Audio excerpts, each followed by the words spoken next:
Money of $250,000, the BMW Australian Derby is run on Boxing Day. The race attracted a good field, including interstate visitor Dance the Day Away. Zarandi has again gone to the lead. Beaujolais Boy to second, followed by Atlafi Suffolk. Dance the Day Away going 7 and 8 deep around the bend. From Anniversary Model and Jevrisa. In the straight they race and Beaujolais Boys hit the lead. From Field Officer, Classy Dresser. Wide out Dance the Day Away from Prime again. Field Officer at the 100 has got to the lead. Here comes Dance the Day Away. Field Officer from Dance the Day Away. And Beaujolais Boy. But Dance the Day Away goes home to win. A long neck on the line from Field Officer. 4 lengths to Beaujolais Boy. Dance the Day Away is by Seattle Dancer, a half-brother to the US Triple Crown winner. Group 1 Railway Stakes is one of the most competitive 1600-metre races of the season, and this year's running provided an exciting finish. On the strength of his win in the Honda Stakes, the David Hayes-trained Planet Ruler started favourite. Then Val's Pago Escort, Planet Ruler, Dynamore, and last was Quellup into the straight. 350 to go with Uganji Gold. First around the corner by 1 from Welcome Night. Craft Memory to the outside from Double Dignity. They're followed by Colonial Spirit and Barossa Boy.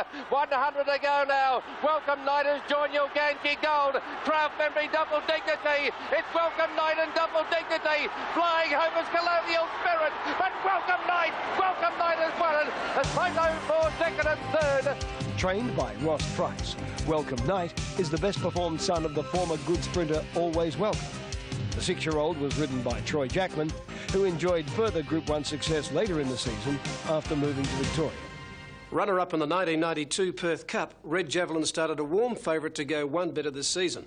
The 3,200-metre race attracted a strong field, including the BMW Australian Derby winner and runner-up. The David Hayes-trained Corchaban set a cracking pace. And Corchaban still leads by 5. Red Javelin, however, is going to second. From Beat Faloo, Field Officer. 2 to Dance the Day Away. Then 50 to go. And Red Javelin moves up to go to the lead around the corner. Red Javelin heads Corchaban. Field Officer's coming quickly. Well back to Beat Faloo, Polyphony, and Dance the Day Away. But Field Officer, 130 to go, has got the cup parcelled up. Field Officer, race 3 clear. Red Javelin, Corchaban. Polyphony coming home, but Field Officer wins the cup by 4.5 lengths from Red Javelin. Field Officer became the first 3-year-old since Dayana in 1972 to win Western Australia's premier staying race. Ridden by apprentice Peter Nucky, the 3-year-old belied his pedigree with a strong win. His sire, Old Spice... The list of 20 Group 1 races from New Zealand on this edition of the Racing Year was won by the father-son combination of Dave and Lance O'Sullivan. Over on the outside of that run as they head round the turn was Shirazelle. Namui's pretty well back, and Lance O'Sullivan trying to ride it now to get somewhere close to them. And wider out on the track, Kingdom Dawn. They were followed a bit further back in the running then by Paris Charm. Well back as Queens to Score. And Star of Tudor, they're in the straight. Less than 400 left.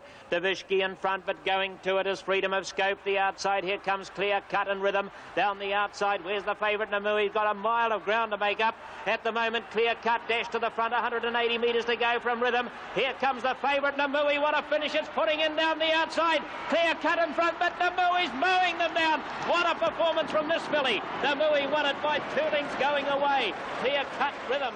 It certainly was a fantastic performance by Nimue. 5 days later, the O'Sullivans completed the Guineas double.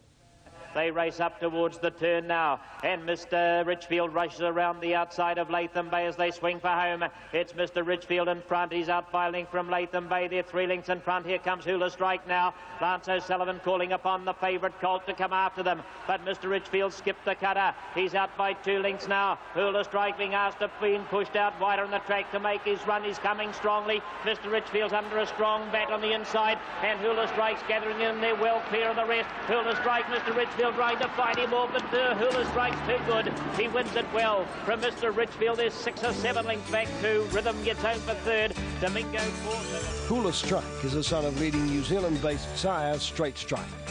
Later in the season, the colt was purchased by Robert Sangster and Colin Hayes and transferred to Lindsay Park. Hula Strike is from the family that produced Lindsay Park.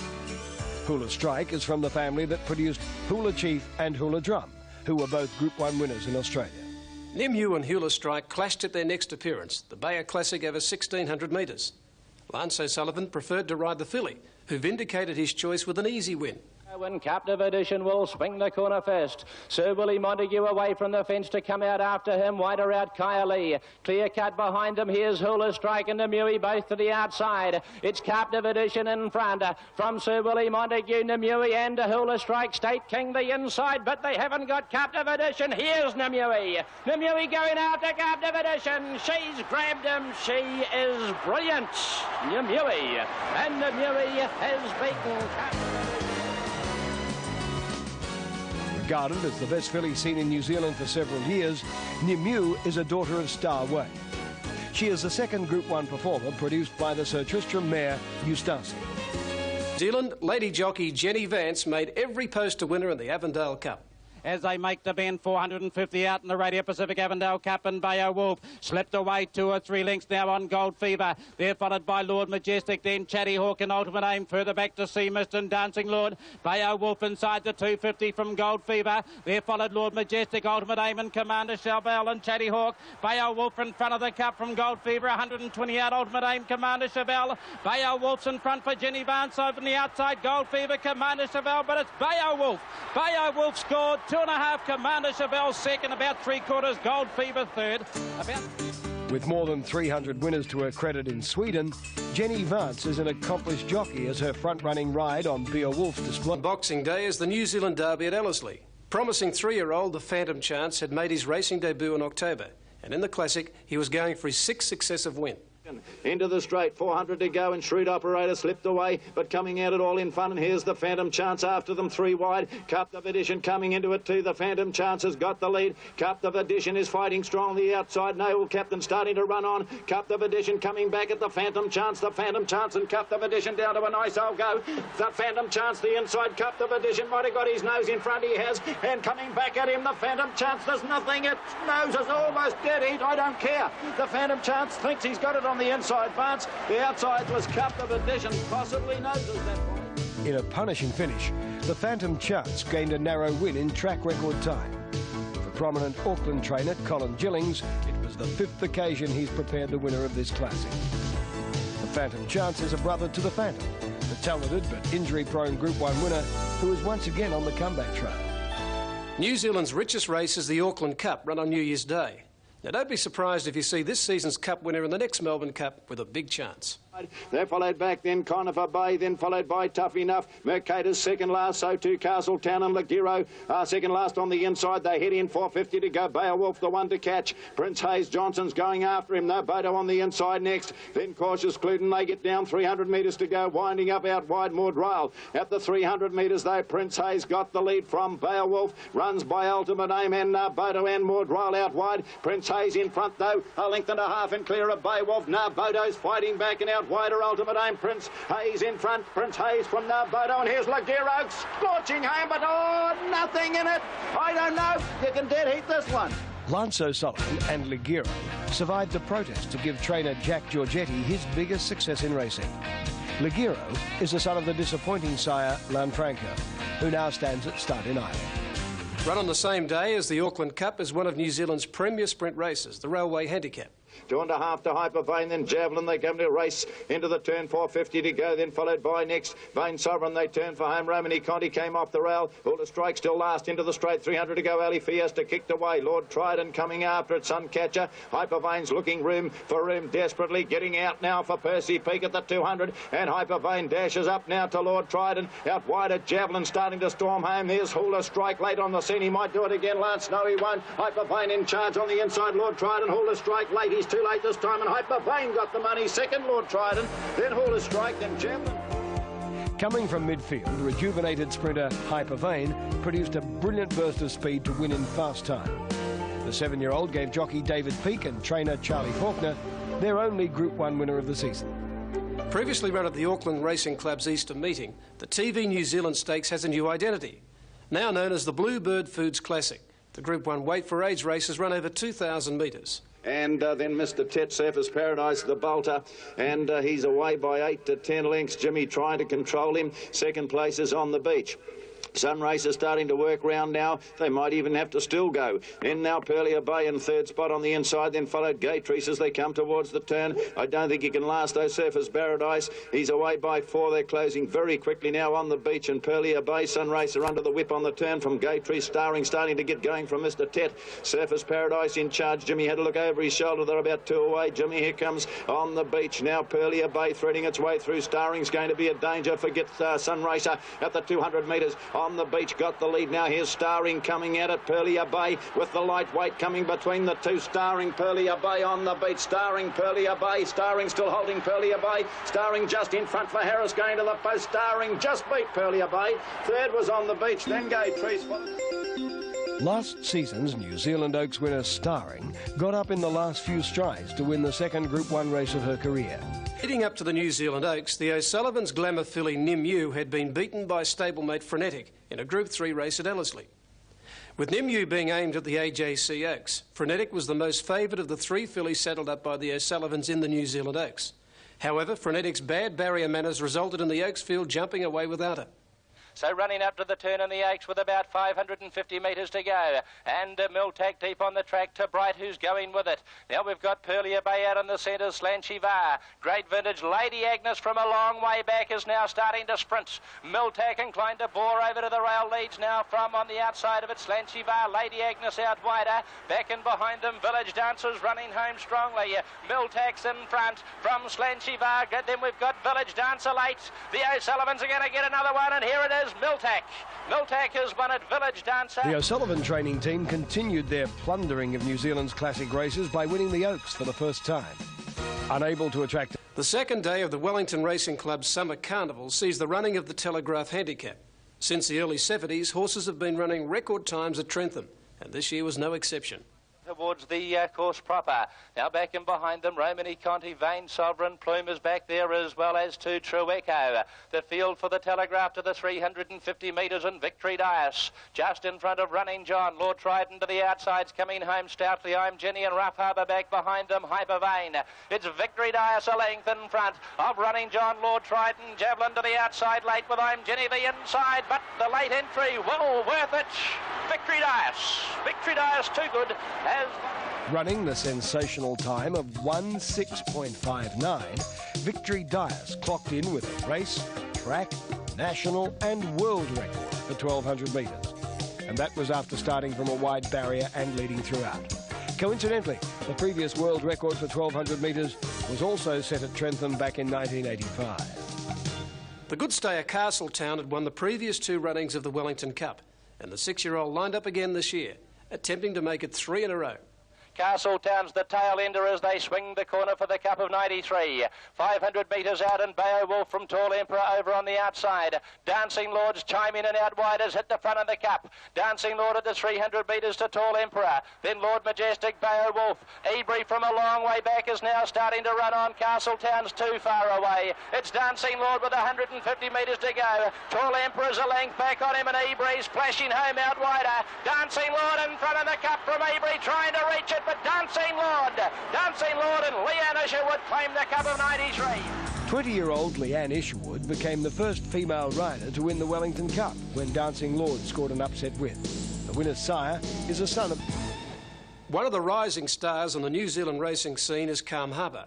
A winner of 6 races from 7 starts, the 4-year-old was having his first test at Group 1 level in the Thornton Mile. Full charge on the outside of Calm Harbour. Full charge has hit the front now. Calm Harbour's giving on the inside though. Then we've got Moiray Romany Conti from a fair way back. O'Sullivan asked Calm Harbour. He dug in deep and found plenty. Calm Harbour with 150 metres to go. 2 lengths Romany Conti, Moiray. He is a doozy. Calm Harbour nearly 3 lengths Romany Conti. 2.5. Lance O'Sullivan. Full charge has hit the front now. Calm Harbour's giving on the inside though. Then we've got Moiray Romany Conti from a fair way back. O'Sullivan asked Calm Harbour. He dug in deep and found plenty. Calm Harbour with 150 metres to go. 2 lengths Romany Conti, Moiray. He is a doozy. Calm Harbour nearly 3 lengths Romany Conti. 2.5. Lance O'Sullivan's 5th Group 1 success of the season was achieved very comfortably. We'll see more of Calm Harbour in action. Mannerism making her return to racing and Fra sitting on the stablemate Lovey. To the home turn, 650 metres left to go, and this leader is travelling well, Lovey. About a length to Fra over on the outside of Holiday Lover, and just in behind them came Keita, and on the outside then Mannerism is putting in a claim, and they were followed by Three Pals and Ride the Tide, Lorando. Further back, Sage Show and Mantelpiece as they race down past the 400. Lovey is the leader. She's over a length and a half in advance. In second place is Fra. Mannerism coming down the outside with Keita, followed by Holiday Lover, and back behind them is Lorando. Lovey being tackled quickly by Fra on the outside. Keita, Mannerism is struggling. Now it's Fra getting level with Lovey. Fra takes the lead with 100 to go. Fra drawing clear. Fra will win it nicely. Fra's won about a length to Lovey, a nick away third to Keita. I think the key there, Keith, is he seems so genuine, and so many imported horses over the years have not been quite genuine racehorses when they've come to Australia. And suddenly Fra has emerged as a very exciting horse. He won the Eclipse Stakes, he won the Kunji, ran well in the Moonee Valley Cup, but yesterday was pretty special. Yes, seriously, Bruce, we saw a spillover from some wet track winners of the spring to some outstanding dry, fast track winners yesterday. He's now being aimed at the Australian Cup. I think he'll be competitive in that. They're off.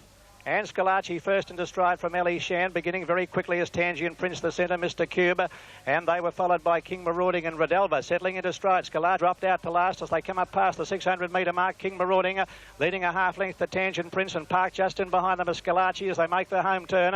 A length and a half further back is Rodelva, followed by Ellie Shan and Mr. Cube as they straighten up with 400 metres left to go. King Marauding is the leader. A length and a half, Tangian Prince, Scalacci third, and then Rodelva, and there followed by Ellie Shan, and back behind them is Mr. Cube. Now Scalacci is starting to stretch out. He's coming after these leaders. Mr. on the inside there, King Marauding in the centre, Tangian Prince, and Scalacci trying to get to them. Tangian Prince is the leader. Scalacci down the outside is grabbing them. Scalacci's level. Scalacci and Tangian Prince. Scalacci, I think, got there from Tangian Prince. King Marauding flying home. Mr. Cube, Rodelva, and last home is Ellie Shan. Ellie Shan is last. 55. It's a new record. Scalacci broke stakes. In doing so, the 4-year-old broke the Australian record for 1,000 metres. King Marauding a length in front of Tangian Prince. Now Scalacci, the grey, being called on by Oliver on the outside as they go to the 300-metre mark. Tangian Prince goes with him. Scalacci, Tangian Prince get to the front from King Marauding. Tangian Prince in front. Scalacci under pressure. Tangian Prince a neck in front of King Marauding. Scalacci on the outside, lunging near the line. The grey puts a big bound in and gets up. Yes, Scalacci on the post. Scalacci broke the Australian record at Sandown.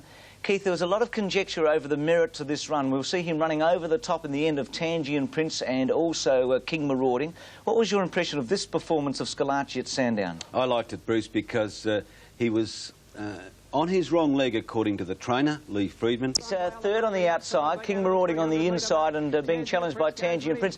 What's your feeling, Max, with Scalacci? You've seen a lot of him in Sydney. I think Scalacci is a champion sprinter, and this is why he is a champion. He knows where the winning post is. When it's required, he pulls it out. He gets to the line. I think on the face value... Out of time, but tell us about Let's... He had his next start in the Group 1 William Reid Stakes at Moonee Valley. Scalacci under some pressure at the 400-metre mark. Tangian Prince, Jack Pill together. A length further back, Scalacci. He's throwing everything at it now. Oliver there, followed by Spanish Mix, and further back, King Marauding. Razor Rhythm pull to the outside. Tangian Prince travelling well. Put his head in front of Jack Pill when they turn. A length further back, Scalacci from Spanish Mix. Tangian Prince in front. Scalacci not getting there at the moment. Down the outside, Razor Rhythm with a late run. Scalacci after Tangian Prince getting a run through Spanish Mix, who drive through Spanish Mix. Spanish Mix, I think, has got through to win from either Tangian Prince and Scalacci in a great go. Spanish Mix caused an upset in the William Reid to record her most important career success. Lee Freeman and Damien Oliver were soon back in the Group 1 winners' circle when Durbridge won the CF4 Stakes, a race promoted to Group 1 status this season. Minyama by 3 lengths of Pari. Quegent ridden along third and 2 lengths to Durbridge. 2 lengths Jolly Old Mac, Corndale, they're off the bit. Back behind them Planet Ruler, Sub-Zero and Star of the Realm last 12 from the leader when they balance for home. 300 out and Minyama still 3 in front of Zapari. Durbridge winding up and then Jolly Old Mac followed by Corndale. Minyama 200 out. 2 lengths to Durbridge. Jolly Old Mac, Corndale and then Zapari. It's Durbridge racing up to Minyama. It's Durbridge taking the lead now and then Jolly Old Mac. Durbridge in front of Jolly Old Mac and Corndale, and Durbridge is going to win it by a length. Jolly Old Mac is second. Corndale got up for third. By 2 lengths to Q-Gen Sapari on the outside. Here comes Durbridge, and deeper on the track then is Jolly Almaga, and Corndale are starting to wind up as they come down with about 250 to go. Minyama has a handy break from Durbridge in second place. Jolly Almac and Corndale rattling home. Here's Durbridge coming at Minyama in the final stages. Durbridge hit the front. Durbridge will win it. Jolly Almac flying home too late. Durbridge won it. Durbridge by a half length to Jolly Almac, with Corndale third, Minyama. Australian Cup's his big one because they'll reserve naturalism. He may just go straight to Melbourne. I know Lee Friedman's having lunch today with the owners, and they'll make it. Lee Friedman continued his great run of Group 1 successes with Durbridge yesterday in the Orr Stakes, the first time that the Orr... There's an excuse for him every start, and you don't make those for good horses. Star of the Realm was pouring at the barriers, and he missed the start, and he pulled 6 or 7 lengths off the leaders in the straight, but again, he emerged with more excuses. Supposed to have run...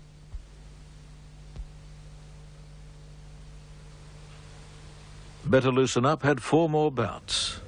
His last here at Morphettville. Ready now and racing in the Irwin. Looked a tidy dispatch. Fabiano's Girl jumped well. So did Loving Cup and Spondula. So they've headed out now about a length and 100 metres. They've carved the turf. Spondula the inside. Fabiano's Girl 3 deep and in between them, but now getting back a little Loving Cup. There's Radelva, the big chestnut, coming at them on the inside, and Balconitis 3 deep. Then Colebrook kicks, followed by Cattle Baron as they turn. Next was Better Loosen Up around Transplant Lad, and 5 to Hot Arch. On the swing, 400 out. Spondula from Fabiano's Girl. Wilson has eased Radelva off their heels, moves up 3 deep. Balconite was next, down the outside. Colebrook is running a bit of a race and then kicks. It's Fabiano's Girl at the 200. She's holding this big, powerful chestnut, Radelva. Colebrook is now coming out very wide on the track, and look at Better Loosen Up, rocket home, and Hot Arch is coming with him. Better Loosen Up and Hot Arch, they go to the line. Hot Arch. Hot Arch has won. Better Loosen Up has run one of the best races of his career. He's either second... Oh, I'd love to be able to see David Hayes' face at the moment. This bloke has very nearly won the race. His run was sensational that day. He was beaten narrowly in a 1100 metre, and even at his best, I don't think I could have expected him to run much better. He was back, had his foot right back on the till and ready to win, and in his final gallop for the Blamey, which by chance wasn't a strong Blamey, and we were all primed up for him to have his first win back in his comeback. He worked up with a horse called Farrar, who since has been very competitive in the Australian Cup and the Chester Manifold, and was toying with the horse, just dipped in his gallop and he went. And it was just a tragedy, but the horse, he's fine now, but we've decided to retire the horse because we just don't want to put him at risk. His last 200 in under 11 seconds. Well, champion galloper Better Loosen Up has been retired after breaking down again this morning at Lindsay Park. The gelding bowed at the same tendon he injured in the autumn of 1991, leaving trainer David Hayes no option but to bring down the curtain on one of the great careers in modern racing. The horse's magnificent first-up effort over 1,100 metres in Adelaide last Monday. Hot Arch has won. Better Loosen Up has run one of the best races of his career. He's bitterly disappointed because really all I wanted to see him do was to come back at weight for age, like he nearly did in the Cox Plate, and win, and it just would have given us all a lot of satisfaction. In all, the 7-year, perhaps his highest accolade was to be mentioned in the same breath as Phar Lap. And while it's impossible to compare horses from different eras, one thing is certain: Better Loosen Up was one of the greats. Peter Donegan, 10 Eyewitness. There are no clocks, no sectional times. And the long championship strides have been replaced by simple shuffles. In paddocks nearby, foals are just learning to run.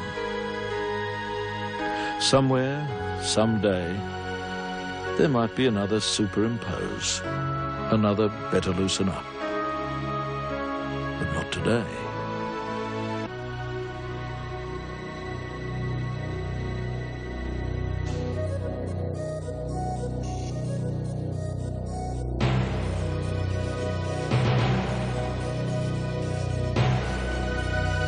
The Australian Guineas, run at Flemington in mid-February, attracted a class field of 3-year-olds, including the Derby winner Redding, who started favourite. Kenny's Best Pal and Reading are making runs on the outside, and further back in the field here, Seattle's pushed right off the track, and Go Story. They're into the straight, and King Marauding 500 to go, led by a link, Saracen, Silver Flyer. McBrave is under pressure next, and now Reading and Sir Luskin are coming home well, and Go Story next. They come down near the 300-metre mark. Saracen again went to the lead to King Marauding. Reading and Silver Flyer are both running on well, and then Kenny's Best Pal, and Just One is out wide. Saracen in front, but coming after him is Reading, and now Kenny's Best Pal is finishing very hard. Saracen grabbed by Kenny's Best Pal. It's Kenny's Best Pal taking the lead, and Kenny's Best Pal won the guineas from Saracen. From the park, flashed home and grabbed third, and then Reading. Wider on the track then, starting to run on down the outside, Reading, and they're followed by Q-Gent and Sir Luskin as they come down towards the 250-metre mark. King Marauding tackled by Saracen, and Reading over on the outside, and Silver Flyer's putting himself in the picture, and Just One is finishing on well from a long way back, and so is Kenny's Best Pal. Saracen is the leader from Reading, and on the outside, Kenny's Best Pal and Silver Flyer. Kenny's Best Pal on the outside, coming at Saracen. Kenny's Best Pal hit the front. Kenny's Best Pal has won it. Kenny's Best Pal has won the guineas from Saracen from the park third. Greg Childs finally getting the ride. He had three other options earlier.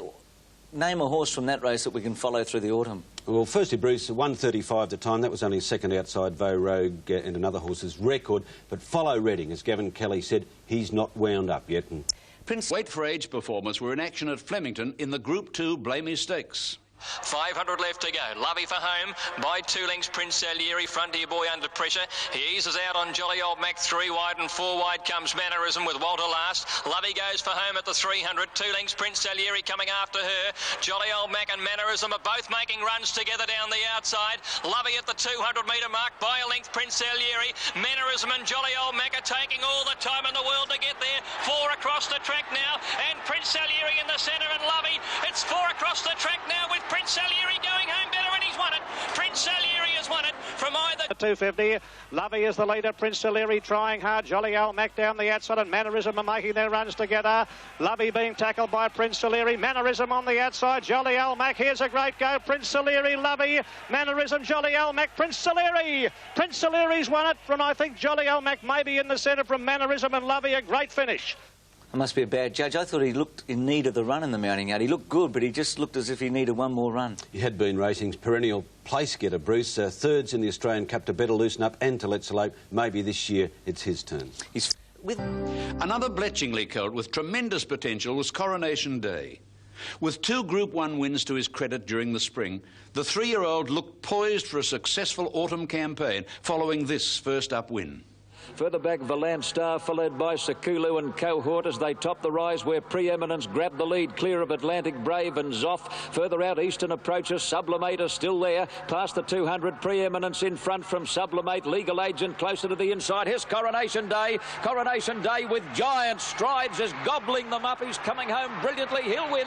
Coronation Day is back with a vengeance. Chagall has jumped out of the ground. Unfortunately, this was the last run of Coronation Day's short but successful career.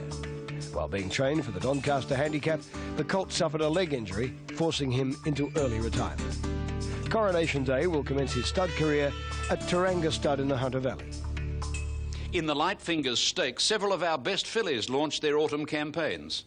The winner was to go on and prove herself to be one of the best of her generation. Burst is even wider, and then Flitter followed by Mahia, and well back final answer Crinoline, and Love Comes to Town as they come over the rise past the 400 mark, and Skating shot to the front on top of the hill. She burst away about 3 lengths on Closhan. Slight Chance on the outside, running on gamely, followed by Burst, but Skating is well clear with 150 to go. Closhan and Slight Chance are making absolutely no headway, neither is Burst, and it is all Skating. Skating is going to win the Light Fingers in great style. Skating beats Slight Chance or the fast-finishing Flitter. Not much in it for second. Last season, the Lightning Stakes marked the emergence of the brilliant Scalacci. On the anniversary of his first Group 1 success, the 4-year-old showed why he is the best sprinter seen in Australia for some time. It's Clever Zoe in front at the 300, only about 2 lengths Uzuk. Spanish Mix, and then a length and a half to Scalacci, given full bore. Clever Zoe at the 200 in front of Uzuk. Spanish Mix, and then Scalacci. It's Clever Zoe in front, 100 out. Here comes Scalacci. He's hitting top gear now. Clever Zoe a neck, but Scalacci, the big grey flash, is going to win it. Scalacci from Clever Zoe. Uzuk is third. Then She would appreciate the light campaign and come back to outstanding form in the autumn.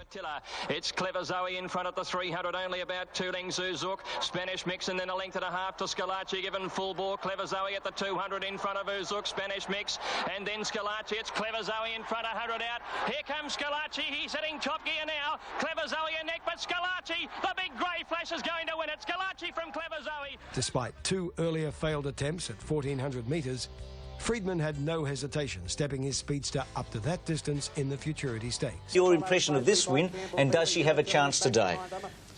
She was second, actually, to Scalacci, I should say. Yes, of course she has a chance. It took the best sprinter to catch a Scalacci. The time was outstanding. And bear in mind, we've had drizzle here this morning, Bruce, and on a rain-affected track, on a heavy track, she won the Debutante Stakes by 9 lengths. Well, if the track... Leading up to the Blue Diamond Stakes, several 2-year-olds emerged as serious contenders, but none were as impressive as the filly Lady Jackie-O. Lady Jackie-O took the lead now from Azawir, and then Princess Shauna dropping out of it, followed by Crown of Seaton. Less than 200 out now, and this is Home and Hose. Lady Jackie-O raced away 4 in front of Azawir, Crown of Seaton, Princess Shauna. But Lady Jackie-O back to her best form, strolls home. Lady Jackie-O by 6 on the post. Second Azawir. Run on the same day. Well, they say it's the race for the fastest horses, and yesterday it was, the Oakley Plate, because Mukta showed brilliant speed after getting away slowly from the outside draw to hang on and win. Keith Hillier... And Mukhtar began fairly well with Richmond Boy, and over in the centre, Zodiac Miss got out quickly with Isn't She Gorgeous, and they were being followed then by Uzuka. Going up along the inside, My Satin Star, followed by Welcome Night over on the inside of Isn't She Gorgeous, and gaining ground quickly along the rails. Jack Pill and Brave Path is up with them, and they were being followed by Yachty, and Surtees a fair way back in the field, followed by Storaya, and Mr Cube is last of all, coming up towards the 700-metre mark, and Mukhtar takes the lead. About a length and a half, Zodiac Miss on the outside of Jack Pill, Richmond Boy out in that leading group, and they were being followed closely by Uzuka. A length and a half, Alias Bash, My Satin Star, Welcome Night, then Brave Path, followed by Yachty and Black Rouge behind them. Noble Lancer, Storaya. On the outside, Isn't She Gorgeous, followed by Mr Cube and Surtees last of all as they make the home turn. Mukhtar with a handy breaker, and he skipped away, Mukhtar, 3 or 4 lengths to Jack Pill. Richmond Boy down the outside, Zodiac Miss, My Satin Star coming home well, followed further back by Uzuka, but Mukhtar is well clear with 150 metres left to go. He's 5 lengths ahead. Isn't She Gorgeous coming home strongly down the outside. Mukhtar is stopping. Isn't She Gorgeous is flying home. Mukhtar still the leader. Isn't She Gorgeous on the outside, and they go to the line. I think Mukhtar's held on from Isn't She Gorgeous. Third is Storaya. One of the last on the turn, where Mukhtar straightened up in front of Richmond Boy and led by a length into the straight. Then Zodiac Miss and Jack Pill, and Mukhtar shot away. Down to the 250, he's gone out 3 or 4 now. Jack Pill runs to second. My Satin Star finishing well down the outside from Zodiac Miss, Alias Combabash, and Isn't She Gorgeous. But Mukhtar full of running 100 out. 3 in front, Isn't She Gorgeous finishing very quickly. Mukhtar holding on, Isn't She Gorgeous lunging. Mukhtar a long head, Isn't She Gorgeous. 3 lengths away. Mukhtar's win gave the young jockey-trainer combination of Stephen Baster and Mark Riley their first Group 1 success. Another apprentice winning. Gee, it was a big job, wasn't it, when you look at how hard that horse was ridden in the first 100 metres of the race? Oh, no doubt 9 out of 10 horses could not sustain that, Bruce, that hard riding and that speed, so it's all to Mukhtar's credit. I'm a little against Max. I think that Nurse, Mukhtar might do the Newmarket trip, Max. Storaya, yes, this fellow's now one of the favourites for the Newmarket. Last 100 metres might see him out at Flemington up the straight. Yes, Bruce, good morning. You've said it all.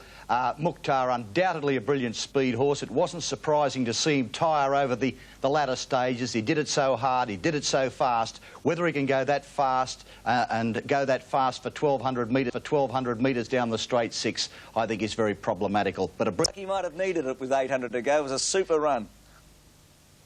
At 650 out, still by 12 lengths to Durbridge, who's setting sail after him now. In third place is Fra, 2.5 lengths further back, hard-ridden as Corndale, and the other two not responding at the moment, Star of the Realm and Sub-Zero as they come up towards the home turner. Minyama by 6 lengths to Durbridge, a length away Fra, 4 lengths to Corndale, Star of the Realm, and Sub-Zero as they make the home turn with 350 metres left to go, and Minyama coming back to the field, led only 3 lengths to Durbridge, is now in hot pursuit, followed by Fra, Star of the Realm running on down the outside. He's coming home strongly, Star of the Realm, as they come to the 200. Minyama is still the leader. Star of the Realm on the outside is the danger, though. He's grabbed the lead very quickly, Star of the Realm. He's well clear now of Fra. Durbridge is beaten, but Star of the Realm drawing away for a big win. Star of the Realm goes on to score. He's won by 4 lengths to Fra, getting up the third, 2 lengths away Sub-Zero. Well, we should mention Sub-Zero's run too. It was very good. Yes, the most interesting question from yesterday was Star of the Realm. Is he a really top horse, or is he one of these horses that wins one race in a preparation? He did it in the Derby, he did it during the spring. Yesterday he looked, well, he looked like Naturalism, and Viander Cross rolled into one, didn't he? Well, you asked me the same question. We saw him at his, probably at his worst last year in the autumn when he didn't handle Sydney and wasn't running well, but he looked like a Group 1 winner left, right and centre yesterday. Bruce, Naturalism and Viander Cross rolled in together. Well, he looked just He's yesterday. Not in their class. Well, just yesterday. No. Hey, Max, I'm with you this time. No. Hey, Max, you weren't at Flemington today. You beat Naturalism in the Derby. Yes, I was there, okay. and it was a fluke. A fluke? A fluke. F-L-U-K-E. Is that how we spell it, Keith? Yeah, it sure is. That's it, Max, that's it. Max, be careful with your background when you spell words on TV, but I'll tell you what I'll do. This horse can beat Naturalism this time in. Oh, what, with the aid of a tow truck? OK, let's have a look at the tow truck yesterday. Like he might have needed it. In New Zealand, the Lion Brown Stakes over 1400. Rough Habit the favourite. Let's look at the winner, Viander Cross, and we'll discuss his prospects for the Australian Cup. About 12 or 13 lengths first to last. They get to the 600 and the leaders now not so. From Quick Score, the outside, Lord Trident lying third from Cape Stead, Rough Harbour and Penny Royal. On the inside of these, into Hyper Vein, they're followed by Fun Affair, Viander Cross, well back in the field as they come to the turn, Javelin, Rough Habit, and last of all is Greg. Round the turn in the Lion Brown, about 350 to go, and not so's the leader. Over on the outside then to Quick Score, coming into it on the inside is Lord Trident. Oh, here comes Viander Cross. He's made a great run. He's got to the lead very quickly. Coming after him, Cape Stead. Rough Habit's emerging late. Viander Cross has got it sewn up. He's 3 lengths in front. Rough Habit finishing well. Cape Stead. And on the inside, Lord Trident. A late run from Javelin, but oh, Viander Cross has killed them. Javelin second, and Rough Habit third. That'll be a photo leader. Over on the outside then to Quick Score. Coming into it on the inside is Lord Trident. Oh, here comes Viander Cross. He's made a great run. He's got to the lead very quickly. Coming after him, Cape Stead. Rough Habit's emerging late. Viander Cross has got it sewn up. He's 3 lengths in front. Rough Habit finishing well. Cape Stead. And on the inside, Lord Trident. A late run from Javelin, but oh, Viander Cross has killed them. Javelin second and Rough Habit third. That'll be a run on the same day is the Cambridge stud. Rough Habit third. That'll be a photo. Gee, Max, he looked as good as Star of the Realm and Naturalism wrapped into one, didn't he? Leave Star of the Realm out of that class, Bruce. There is a racehorse. I'm a great admirer of Naturalism, but by gee, he's going to have his hooves full keeping up with the Viander Cross, particularly, well, I just wonder which way Mick Dittman's going to go now. But he's going to jump on. And John Wheeler, who prepared Rough Habit for that race, but will prepare Viander Cross here, said it was the best one he's ever seen. It was frightening, wasn't it? Oh, it was wonderful. Max, we've got a bit to look forward to, particularly in Sydney. There's no doubt about it. You're going to see the best races this autumn, because the Australian Cup's a very good race, but I think the big clash will be Naturalism, Viander Cross, and dare I say, Star of the Realm when they get together in Sydney, Max. He doesn't go as well. Look at the Autumn Classic. Gee, this was a very... Run on the same day is the Cambridge Stud International. In this Group 1 event, the talented 3-year-old, the Phantom Chance, was chasing his 8th successive win. Up towards the turn they travel now, and the Cambridge Stud International. Angelica's going to lead them in from on the outside. Solvet in behind them, the Phantom Chance. Gay Trees, the Phantom Chance a bit wide out, and Young Pirate's coming into it too now. The Phantom Chance lengthens. At the moment, Solvet the leader from Young Pirate, the Phantom Chance, and down the outside on the beach, Gay Trees looking for a run in behind them. Young Pirate now, the Phantom Chance, Solvet, and on the beach, Young Pirate, the Phantom Chance, the outside getting the upper hand, the Phantom Chance, Young Pirate, the Phantom Chance, Young Pirate, and I think Lurk raced into third from Gatry, Solvet on the beat. The Phantom Chance joins Bone Crusher as the only horses to have won the Derby International Double. With two Group 1 wins for the season, the Phantom Chance proved himself a top-class 3-year-old, one that Australians are likely to see in action in the spring. He's by NASA. Thank you and good afternoon, everyone. Yes, Naturalism, the star attraction in the Apollo Stakes. Just imagine had he won the Japan Cup, the adulation in which he would have been held, even in finishing second. Of course, he's been rocketed to prominence on the turf all over the world. A Mike race and a half to Naturalism, followed by Double Malt and Telesto. Burst again slipped to the lead from Mahia with 700 to go. These leaders are travelling well within themselves, about 2 in front of Kinjate. Dittman making a forward move now on Naturalism, followed by by Dr. Grace and Telesto, and Double Malt as last as they near the corner. This race is developing into a sprint home, and Burst on the inside just led Mahia. Kinjatae's 3 deep on the turn. Naturalism is coming out 4 wide and is starting to stoke up as they straighten into the home stretch, and Burst and Mahia, the 2 leaders over Kinjatae. Naturalism couldn't sprint with them after they turned for home. He's taking a while to get going, and Burst is clear. Here he comes now. Naturalism took him a little while to get going, but he's coming after Burst. He's got them covered. Naturalism grabs the lead in the shadows of the post, and the great horse is back with a vengeance. Naturalism beat Kinjatae. Burst is third, and then a line of them, including Dr. Grace, Mahia and Telesto on the outside, and Double Malt is last, but... Now he isn't comfortable, but Mick's winding him up, and for a couple of strides there, I was saying this is going to be tougher than I thought, but now he's hitting top gear. Have a look at him get to the line, this bloke. Now, Mick's up, we've got him now. No, he's sweet. Just done his job, had a little look over the shoulder, and that's enough. Oh, Ian Craig, take care. There's a budding race caller in the wings. Max, you couldn't see Max. I can see him in Sydney at the moment. He pulled the whip halfway down the straight. Well, that's why I wouldn't be any good at the caper. I've got to pull the whip and give a cheer. Max, it was perfect. It was perfect. So, as we've said, naturalism is something special. Gee, you might be as good a Star of the Realm, Keith, on that run, mightn't you? I want to be on naturalism when they clash now. He's a very good horse, the best in Australia, but we're going to see his genuine challenger at Caulfield this afternoon, Viandacross, Bruce, 5-2 on in his essay at the Heath today. Yes, that upcoming clash, hopefully Viandacross will get through the next couple of weeks with his reputation intact. That clash between naturalism and Viandacross is a bit like Waverley Star and Bone Crusher in '86. I can't remember such an exciting build-up to 2 horses going against one another for a long time. It will be fantastic. Yesterday, straight to the front and home, Scalacci. 850 metres to go, and Scalacci doing it well in the lead, led by a length and a half. Torquil, not much pace on.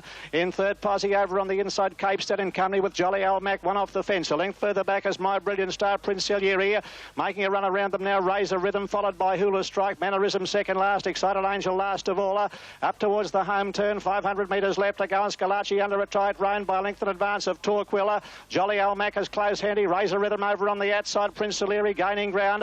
They're followed by My Brilliant Star, and further back is Hula Strike, and Mannerism's a long way back, but this great grey has sprinted clear coming down to the 250. Scalacci's out full of running. 2.5 lengths to Jolly Almac, who's under the whip. In third place is Torquil, and they're followed by My Brilliant Star and Mannerism from the rear, but Scalacci's got a big break on them with 100 metres left to go. Well clear, Excited Angel flying down the outside, Scalacci in front. Scalacci will win it, it's too good. Scalacci by a length, Excited Angel. Hula Strike got up to run third ahead of Jolly Almac. Scalacci first into the straight, slipped a couple in front of Jolly Almac, Torquil. Then came Razor Rhythm, Mannerism out wide, Scalacci at the 200, led by 3 lengths, Jolly Old Mac, Excited Angel, Hilda Strike, Mannerism out wide, but Scalacci in front, 100 out. He's got a big lead over Excited Angel, Mannerism, and it's Scalacci who'll win the futurity. Scalacci all the way, a length and a quarter, Excited Angel, a big run second. Hilda Strike got up. Trying to get out from Mannerism down the outside. Scalacci in full flight at the 150. This great grey horse is 3 lengths in front. Excited Angel and Mannerism late, but Scalacci does it again. This mighty horse, Scalacci, wins the futurity by a length.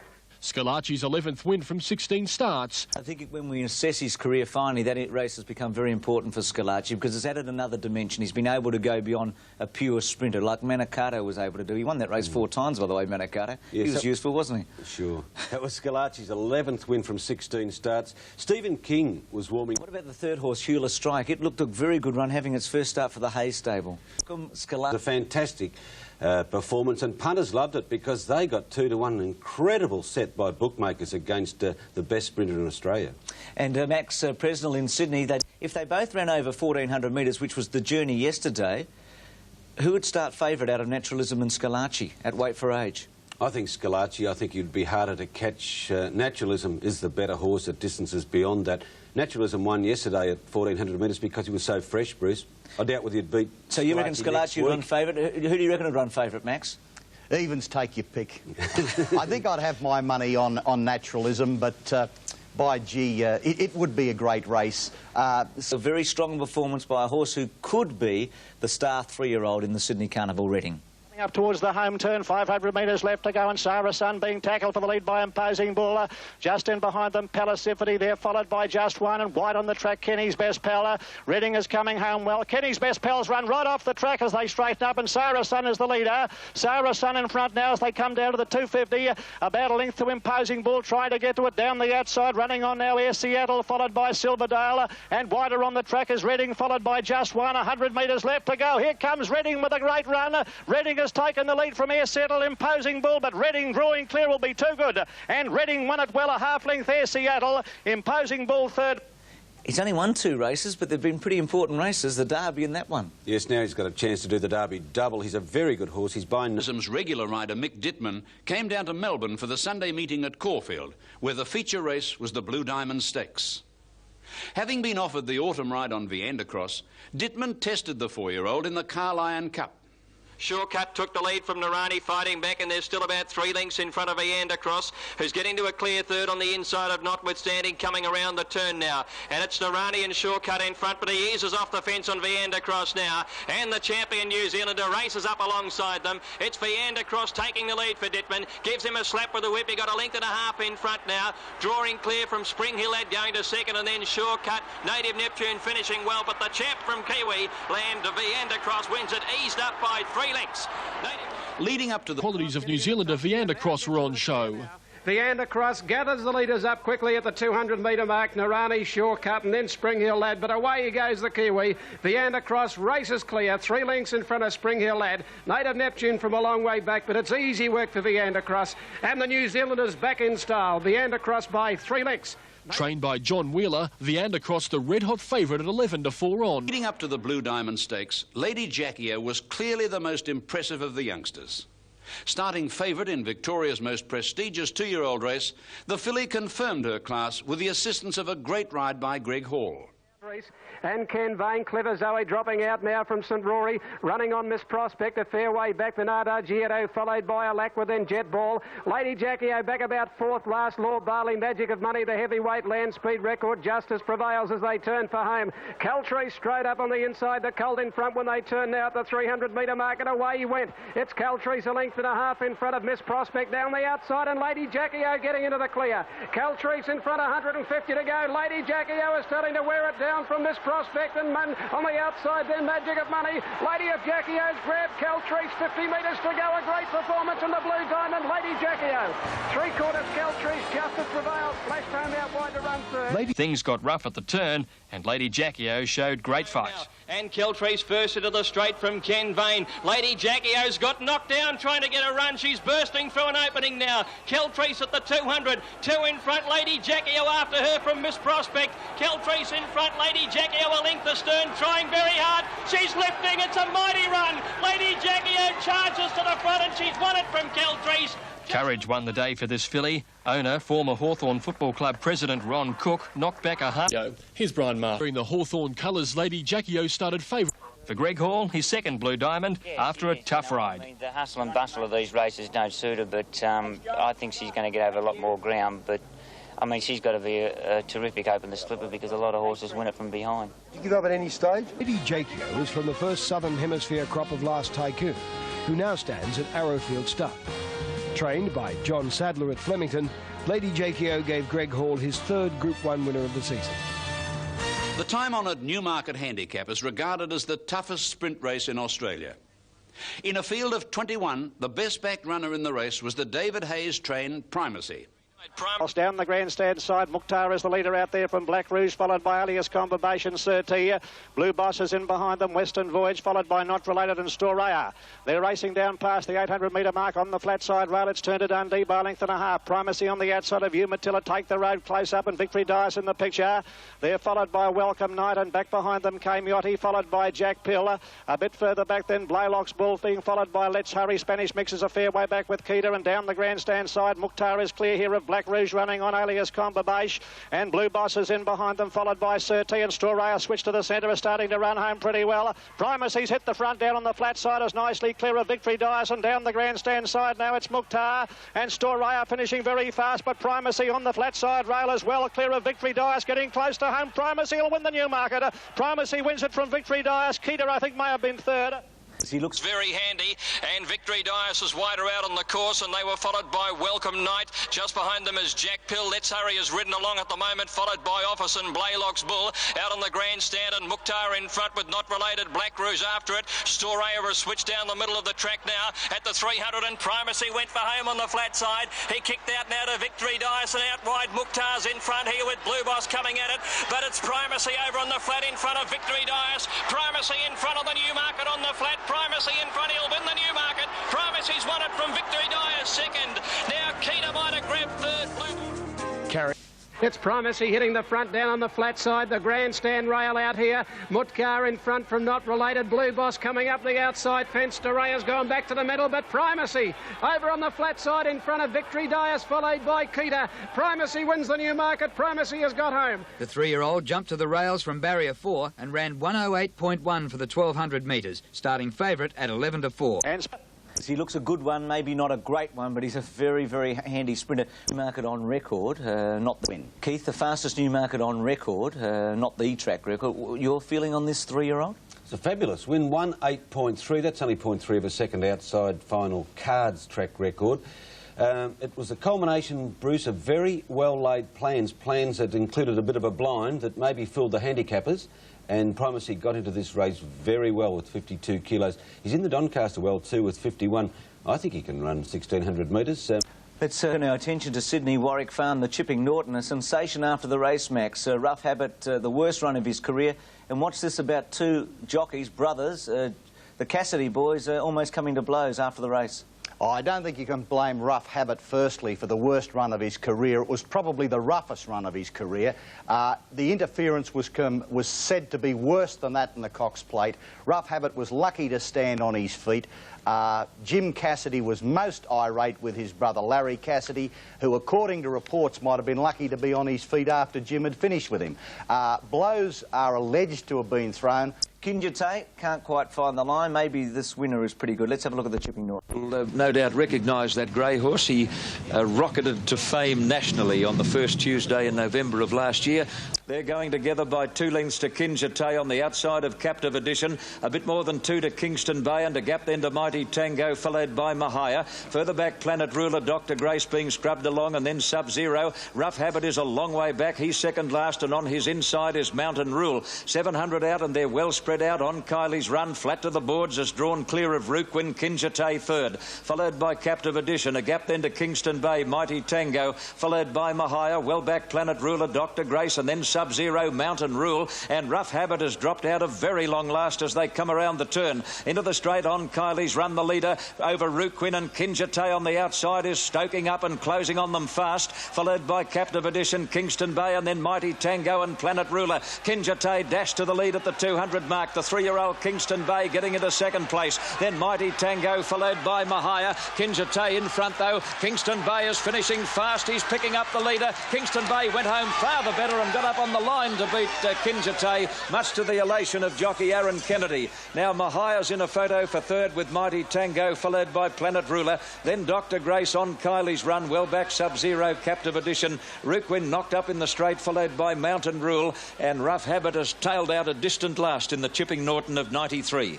Mahia, a very good run. Kingdom Bay, a very promising horse. And as you pointed out, Planet Ruler is not a spent force yet either. OK, let's look. Being an odds-on favourite, the Phantom Chance was chasing his 9th consecutive win in the Group 1 New Zealand Stakes. Also on the line was a trip to Sydney for the AJC Derby. Going nicely, 2 lengths now on Kiss. On the inside to Lurk, just been urged along there, followed Whitford Hill. Over on the outside then to Young Pirate. Here's the Phantom Chance track coming into it, followed Ocean Liner, Regal Span. Into the straight though, 400 left to go, and it's Solve It. By a length and a half to Kiss, followed then by Young Pirate, and behind him Whitford Hill. Now here's the Big Chestnut winding up down the outside, but Solve It meantime 2 lengths on Kiss, followed by Whitford Hill. The Phantom Chance and Young Pirate, but Solve It's got their measure. Whitford Hill switching through on the inside, coming home pretty well, but Solve It is cleared right out in the New Zealand Stakes, and Solve It, a nice win for David Walsh. Second home, Whitford Hill, third Kiss. Jockey David Walsh made it 2 Group 1 wins for the day when Solve It. Bookmakers operating on the Newmarket Australian Cup double faced a sizable payout if Viandacross won the weight for age race. To their the Australian Cup has produced some memorable performances. Bone Crusher versus At Talac, Better Loosen Up at his absolute top 2 years ago. Let's Elope extraordinary with her acceleration last year. Keith Hillier, I wonder if we're going to see something a little out of the ordinary tomorrow with Viander Cross. Well, it's shaping up like that, Bruce. Viander Cross is even money favourite. He was last night and Star of the Realm at 3-1. But we've had a lot of rain at Fleming. Your feelings on Viander Cross? You had a good look at him last Sunday? I think he'll win very easily, Bruce. I think he's an outstanding horse, and this will set the scene for the inevitable clash of he and Naturalism, and that will be the race of the decade for sure. Max, you would have seen it on closed circuit? I'm a Viander Cross man in everything until he comes up against Naturalism. You're preferring Naturalism at this stage? At this stage, but we've still got a few weeks to go. Bruce, can I take... Gee, you'd almost love to get it, wouldn't you? 3-1 Star of the Realm, 9 Mannerism, and Greg Hall's Mount Prince Saleri at 12-1. Durbridge looks out of it if the rain... What? Tomorrow. Oh, Viander Cross or Star of the Realm? Viander Cross is certainly. He'll win, particularly with the rain. Can you switch? Well, you've got to switch. Since reverting to weight for age in 1987, the Australian Cup has been a race for champions. Vo Rogue, Better Loosen Up and Let's Elope recent winners, with Viander Cross the hot favourite to join them. And Durbridge into the straight, the leader from Fra, Prince Salieri. Viander Cross on the outside, clear of Mannerism. Star of the Realms under the whip, last of all, 400 to go. Durbridge in front of Fra, 2 lengths back now, Viander Cross. Dittman's asking him to go. He's starting to wind up now. They've got to the 200. Durbridge grabbed by Fra. Now Viander Cross coming. Prince Salieri just behind them. Fra's in front. Dittman goes for Viander Cross with the whip. He answers magnificently. The champion strides away, Viander Cross. Viander Cross for the Australian Cup, a length and a half. Either Fra or Star of the Realm, who only got warm in the last 200, flying home. Viander Cross coming. Prince Salieri just behind them. Fra's in front. Dittman goes for Viander Cross with the whip. He answers magnificently. The champion strides away, Viander Cross. Viander Cross for the Australian Cup, a length and a half. Either Fra or Star of the Realm, who only got warm in the last 200. Viander Cross, bought in a package for just $940, took his stakes past $2 million with ease. Now to Sydney for the Ranvet and BMW, where he's likely to clash with Australasia's other current champion, Naturalism. We've been aiming at Sydney all along, really. This is a nice lead-up race for him, and hopefully he can improve a little bit further. And choice between Australasia's 2 best horses. I'd hate to get off this horse and not be able to get back on him, and you know, that'd be a crying shame. Viander Cross always in the red, started 11-4 on favourite. Star of the Realm 6-1. But the highlight, this horse wants to win too. Let's go to the Australian Cup of last Monday. Durbridge is leading. Lee's horse, one of the 2 he had in the race. Fra's in 2nd place. Viander Cross is 5th at the moment. Now, Lee, I guess you were having a look at Mannerism, you're looking at Durbridge, but you would have been keeping your eye on Viander Cross as well, because your jockey was riding him, Mick Dittman. No one was absolutely certain which way he's going to jump, Naturalism or Viander Cross, and also from a Naturalism point of view, you wanted to see how well this horse was going. How well is he going? I think he's going well. It's going to be a bit hard to line up the form between him and Naturalism, because their first up runs were very similar. His subsequent 2 runs have been impressive without being over-impressive, and I thought Naturalism did a very good job yesterday, so it's a little hard to line the form up, but I think they're somewhere around about what they were last time. Keith, there was a moment at about the 300 where there was a question mark, wasn't there? There was, Bruce, but Viander Cross, like any good horse, like Naturalism, does produce at the finish. I thought it was a fantastic run. They're going to clash. Well, is Naturalism going to run next Saturday? Well, at this stage, he's certainly going to So run, that's the clash we've been waiting for, and it's a prelude to the big one, the BMW, the Ranvet. And BMW, the Ranvet. And who will Dittman ride? He'll ride Naturalism. Definitely? Yep. When did you get that commitment? Oh, can't tell secrets, Keith. Have you had to twist his arm? No, not at all. I mean, he's had a great relationship with the horse and with the horse's owners, and I think... Well, look at Scalacci yesterday, and he is... The David Hayes trained Staff Sergeant, a colt by Military Plume, started favourite in the VRC Sires Produce Stakes. The race proved to be a great advertisement for Dalgety Bloodstock, which sold the first 3 place-getters.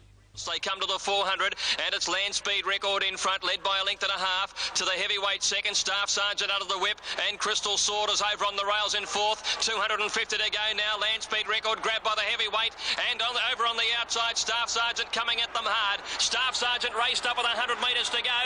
Down the outside, Pride of Rancho finishing well. It's Staff Sergeant, Land Speed Record, Pride of Rancho, Teos. Here's a great go, Pride of Rancho out wide. He might have won it. I think Pride of Rancho from Teos. The 2 Prepared by owner-trainer Jim Marconi, Pride of Rancho is from the first crop of Rancho Ruler, who stands at Blue Gum Farm in program. We saw the promising Calm Harbour win a Group 1 race at his first attempt. In the Captain Cook Stakes at Trentham, the 4-year-old confirmed his potential. He'll straighten up by 12 lengths on Status. On the beaches outside, and then we've got wider out who's Calm Harbour. To the 300 metres. Latham Bay still 6 lengths in front, but they're chasing after him now. On the beach, Status, and then Calm Harbour out wider. Still Latham Bay to the 200 metres, 4 lengths. On the beaches, chasing hard now, and Status between runners, and then we've got Calm Harbour out wider. Calm Harbour swept to the lead from On the Beach, Status, then Baldano, but Calm Harbour back and winning form, and he'll take the Group 1. Calm Harbour is... Trained by Noel Eales, Calm Harbour was bred and is raced by Peter Thorburn, a selector for the All Blacks rugby team. Today, and he is a great horse, there's no question about that, and every time he goes to the races he generates excitement. For the 900-metre mark, Scalacci on the inside is taken on for the lead by King Marauding.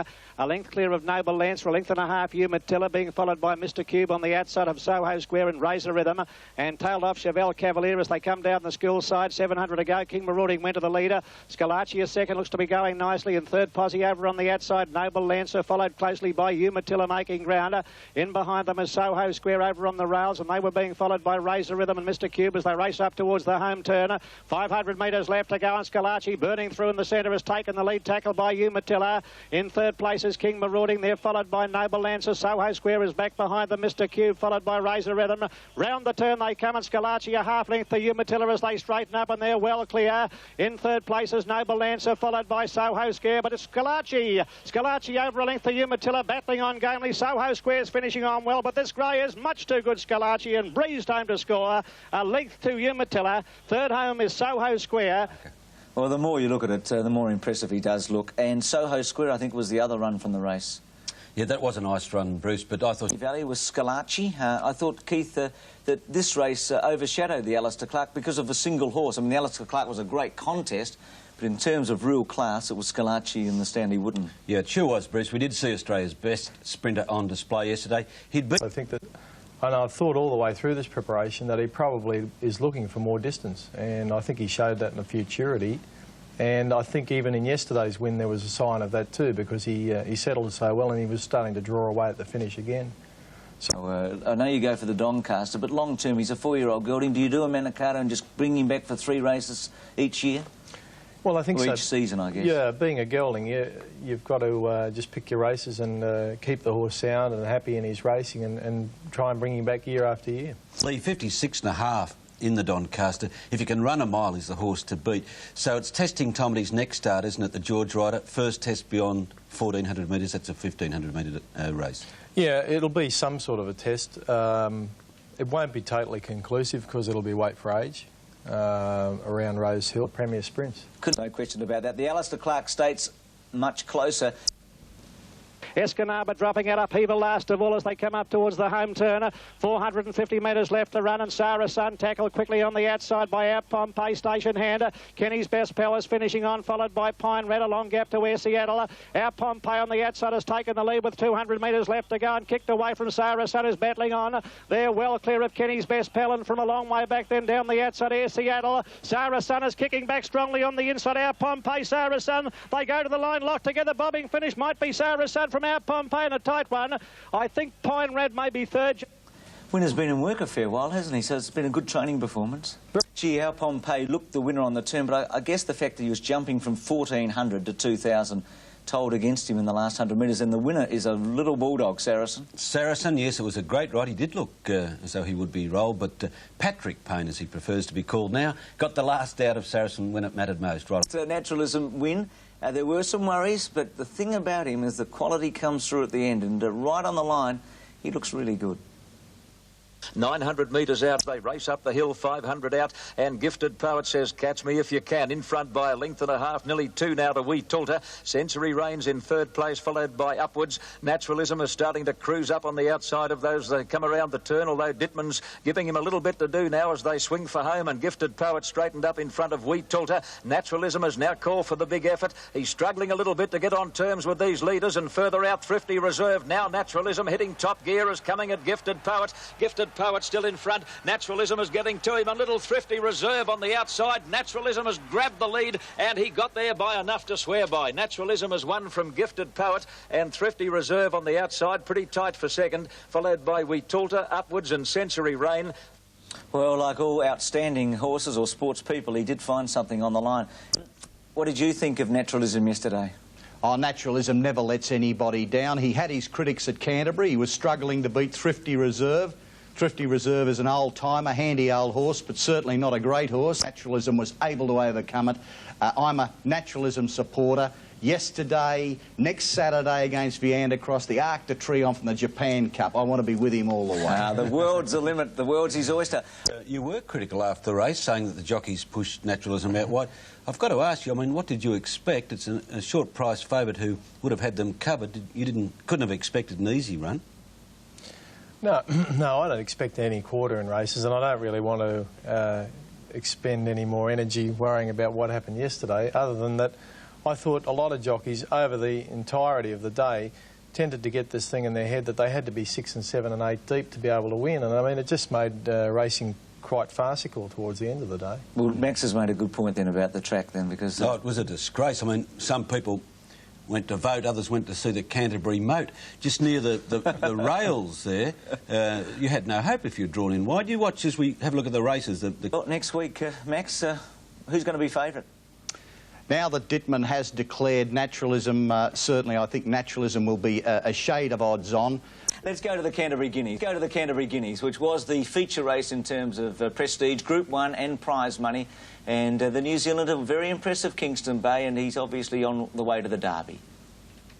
Chagall is last and will have to do a super job as they come to the corner. Imposing Bull is the leader from Salcantay. Irish Rort in third place, followed by Kingston Bay. Innocent King, Flat Chat, so is Navy Seal. And then Hall of Fame and Telesto as they come around the corner where Imposing Bull dash clear. Imposing Bull put 3 lengths on them at the 200 mark, is clear of Kingston Bay on the outside, followed by Irish Rort and then Hall of Fame. Imposing Bull stopping. Here comes the little Kiwi, Kingston Bay. Will he do it again? Yes. Kingston Bay sweeps to the lead, and he's racing away to win the Guineas brilliantly. Now, Innocent King has flown in the last bit to be in a photo with Imposing Bull. Irish Rort close up, so...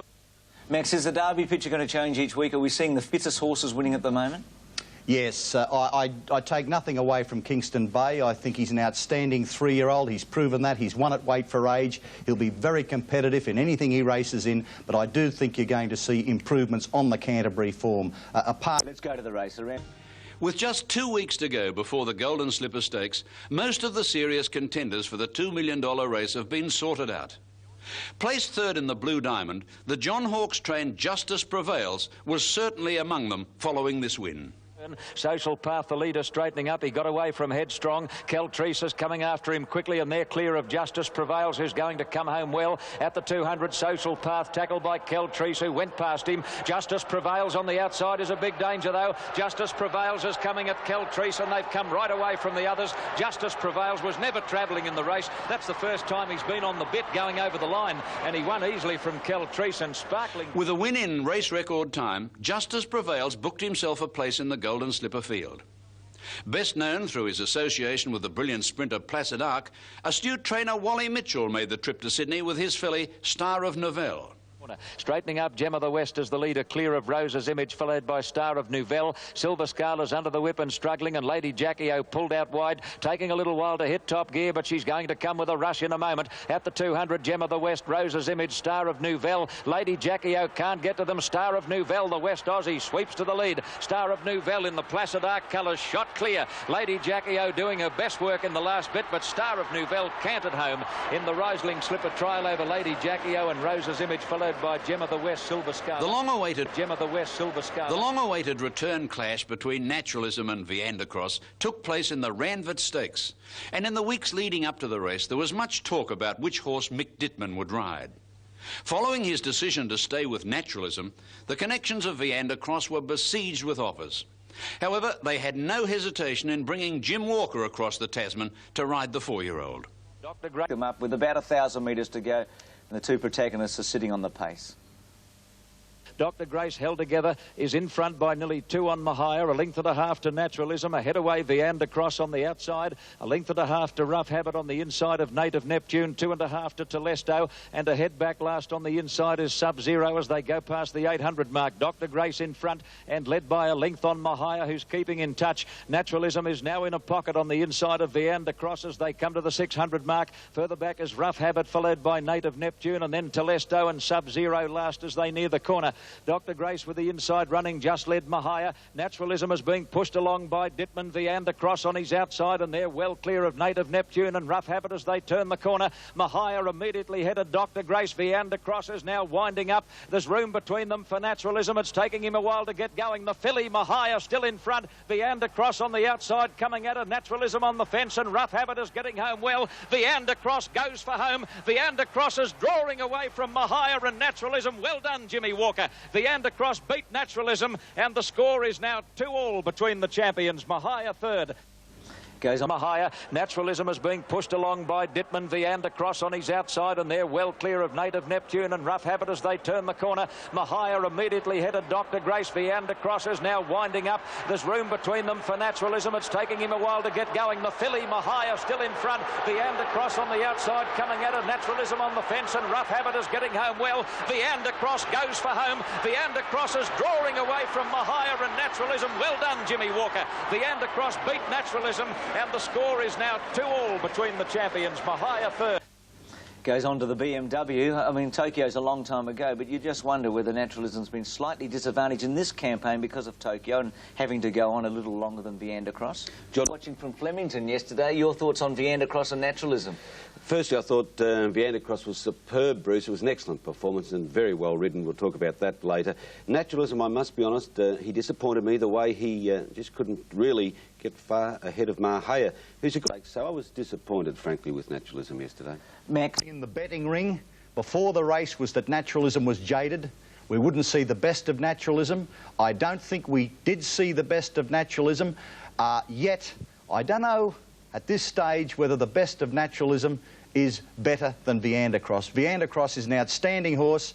I'm not going to wipe Naturalism after one defeat. It's 2-all, but nevertheless, I've now got that nagging doubt. The interesting thing was the betting, wasn't it? Because most people expected Naturalism to at least open up favourite. The people at Rosehill yesterday, there was this bit of an awe because suddenly Viander Cross was odds on and Naturalism was out to 7-4. John Wheeler also, Bruce, made the statement after the race that Viander Cross is the champion of his era. That's a very big call, Max. Yes, a big call, but not one without justification. Bruce, I doubt whether... Viander Cross takes a bit of winding up. His final 400 was in something like 22-1. He was motoring, and he did give me the impression yesterday he had further scope for improvement. Yeah, he might just be one of the best horses we've had for a long time. BMW and Sydney Cup there at his mercy, surely. And John Wheeler said he couldn't possibly compare him with our Poetic Prince. It wasn't fair to compare champions of different eras. You're dead right. Still Classic yesterday. Was Slight Chance unlucky, did you think, Max? Oh, yes. Unlucky, was it what? Shane Dye's going through one of his tailing out syndromes. They come to the 600 mark. Lovey the leader. Skating is second. Mamselle Purdue third, followed by Clocker. Then High Pack and Terrare from Azuro on the fence. Further back, Plume and Beatside. And then Flitter, My Brilliant Star. Slight Chance well back behind a big bunch of horses turning the corner. Into the straight, Lovey the leader. Skating is coming after it quickly. Skating exploded to the front at the 300 mark. In third place, Mamselle Purdue, followed by Clocker. Then Azuro and Terrare. At the 200, Skating the leader. Lovey is coming back on the inside. Skating and Lovey. Skating's about a neck in front. Lovey is hanging on tenaciously, but Skating is too good now and is drawing away in the last bit and scores well. Skating beat Lovey. Third either Terrare. I think Terrare third, a breath in front of Slight Chance. Skating the inform horses, won at Group 3, 2 and 1 now this time in Francis Tressady form. On the turn, but Slight Chance, it was run at a much slower tempo. He gave Skating about 12 lengths start. He took about 11 lengths off Skating. It was a brilliant final section by Skating. I don't know what Slight Chance has run, but I do think the stewards should have inspected Slight Chance after the race to see if she sprouted wings, because I'm sure that she must have to go that quick. It's a strong win by Skating, who's the first Group 1 winner sired by the 1986 Melbourne Cup winner at Tallack. One of the final lead-up races to the Slipper is the Magic Night Stakes. Having only her third start, the Lee Friedman trained filly Bint Masqué regained slipper favouritism with a win in race record time. And then Miss Prospect and Leaping Gull, followed by Janelle again in the straight 300 out, and Bint Masqué booted away. Bint Masqué put about 2.5 lengths on Fitting and Trista Love, who's getting going again, followed by Miss Prospect and Peggy Ann, but it's all Bint Masqué 100 out. This is the real Bint Masqué today. She's streaking away and is going to record a ridiculously easy win, won by 4 lengths or a bit less, pulling up over Trista Love. Miss Prospect has run third, followed by... While the slip suffered from the death. Have a look at Scalacci yesterday in the George Ryder. At the 1,000 mark, and he's now allowing Scalacci to stride along, led by a length and a half to Spearman, a length to Kinjite, ahead to Welcome Night on the outside, a length to Durbridge, followed by Primacy, who's in a pocket on the fence, followed closely by Soho Square, Big Dreams, a length and a half to Deposition, and then Calm Bomb, Excited Angel and Planet Ruler last as they race down the side. 700 out, Scalacci led over Spearman, Welcome Night going up to make a line of 3. 2 lengths away, Kinjite now being ridden along, followed by Durbridge, Soho Square, Primacy in on the fence, and then Big Dreams, Deposition, Calm Bomb, Excited Angel and Planet Ruler last, but taking off as they turn the corner. Into the straight, Scalacci, the leader. Spearman on the outside is keeping him busy. Primacy has run up on the fence behind those leaders. Dittman's trying to get between them now. There's a split coming, followed by Welcome Night and Durbridge at the 200. Scalacci clear. Primacy's after him now. Primacy out of the pocket is coming after the grey flash. Scalacci still in front. Primacy can't get to him. Scalacci holding on, and he's run the 1,500 all right. Scalacci wins the rider. Soho Square flew, might have got second, a nose in front of Primacy. I'm not asking you to go off at this stage, Max, but the best run behind Scalacci, was it Deposition, Soho Square, or was it Primacy?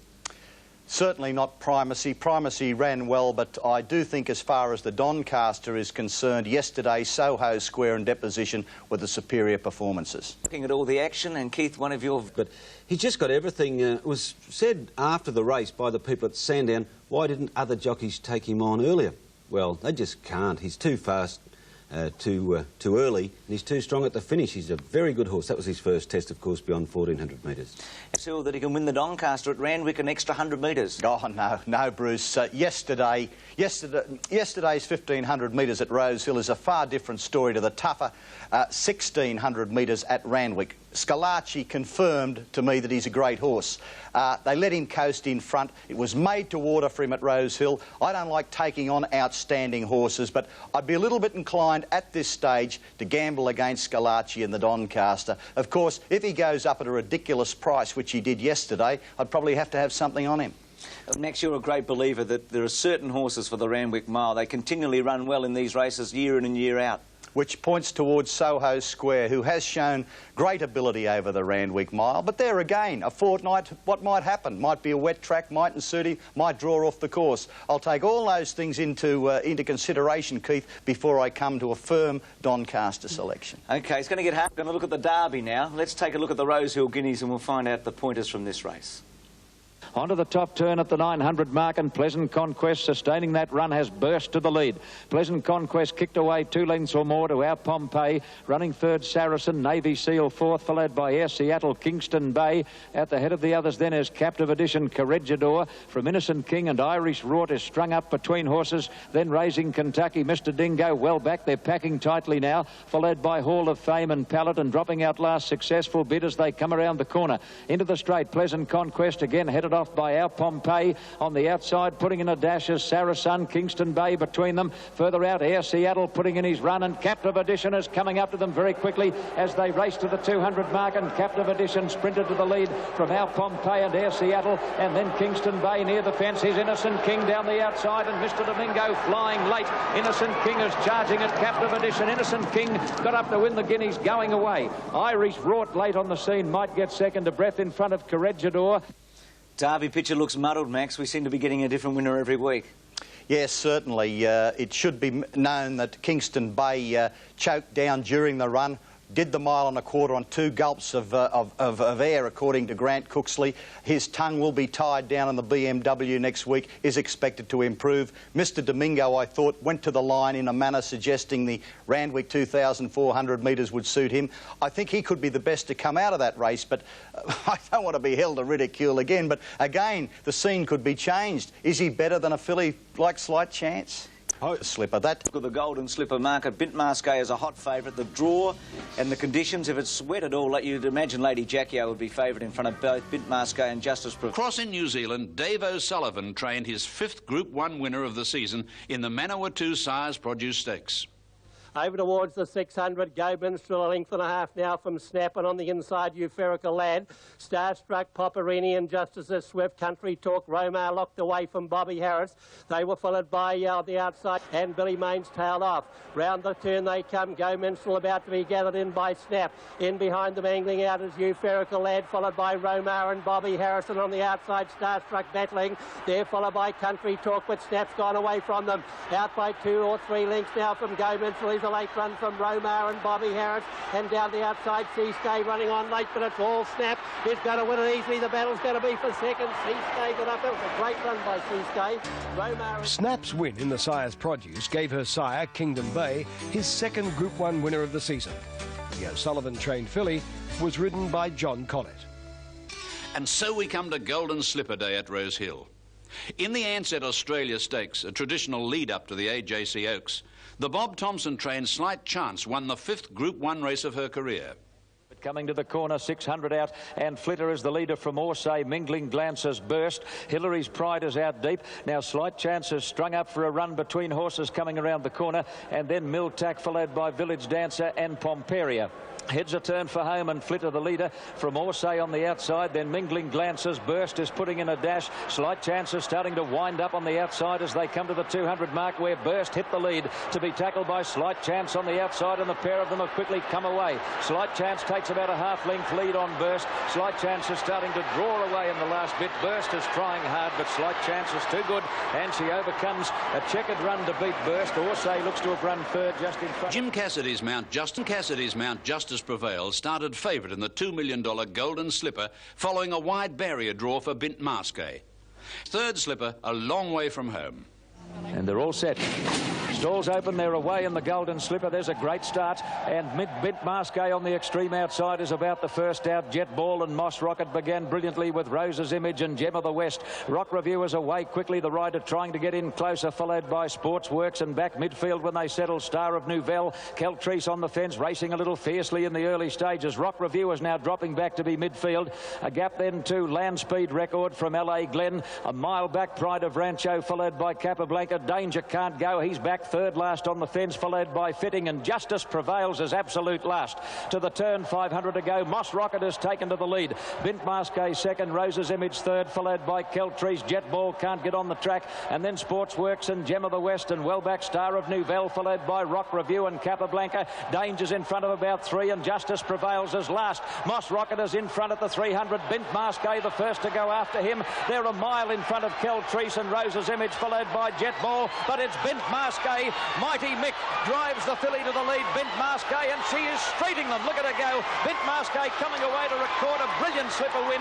Justice Prevails down the outside has come from last to get second. Sports Works is 300. Bint Masqué the first to go after him. They're a mile in front of Keltrice and Rose's Image, followed by Jet Ball, but it's Bint Masqué. Mighty Mick drives the filly to the lead, Bint Masqué, and she is streeting them. Look at her go. Bint Masqué coming away to record a brilliant slipper win. Justice Prevails down the outside has come from last to get second. Yes, a great win, a mighty second by Justice Prevails after the race. It's a high. I think the interesting thing, Keith, that's come out of this is that we were saying it was an ordinary year for 2-year-olds, and suddenly we've got 2 very good ones in Bint Masqué and Justice Prevails.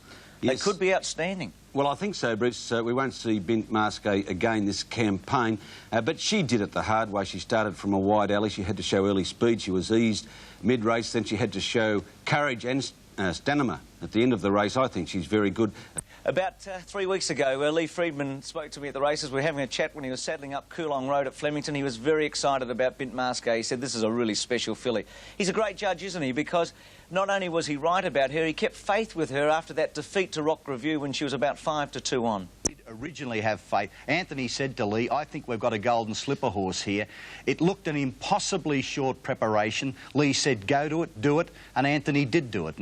And Lee paid tribute to Anthony at the presentation yesterday. The Golden Slipper again was marred by savage interference. This horses like Justice Prevailed, Danger, were knocked out of the race. I don't think that's the way for a $2 million race like the Golden Slipper to end. Restricted from 16 down to 12, considering that Rosehill is a tight track? I don't think that's a bad suggestion. I think it should be examined. Every year, Max, it should be examined. But a horse like... The most asked question after Golden Slipper yesterday was how far should Justice Prevails have won by... Well, I don't know the answer to that. No one does. But the answer will go on record that Bint Masqué won by 2 3/4 lengths, and so she should have. Do you... Yeah, no, I want to back Bint Masqué in a return bout against Justice Prevails, but I do think that Justice Prevails put up an outstanding performance. It would be a very good contest, and as I said... Something very special? Yeah, I think she'll be, you know, an absolutely outstanding filly. I mean, she is already, but I mean, at 3, you know, with a pedigree, she should train on, make a Guineas Oaks filly too. Will she race again this autumn? No, she's going straight to paddock. Lee, Cox Plate, Caulfield Cup, Melbourne Cup, now the Golden Slipper. What's left? There's a steeplechase in the middle of the year. Don't you love him? What a personality that man is. He's also a good judge because he reckoned that Viander Cross wasn't going all that well after he won the Ranvet Stakes, and how right he was. We sort of didn't laugh at it. Okay, let's go and have a look at the BMW. Across 5 to 2 on favourite.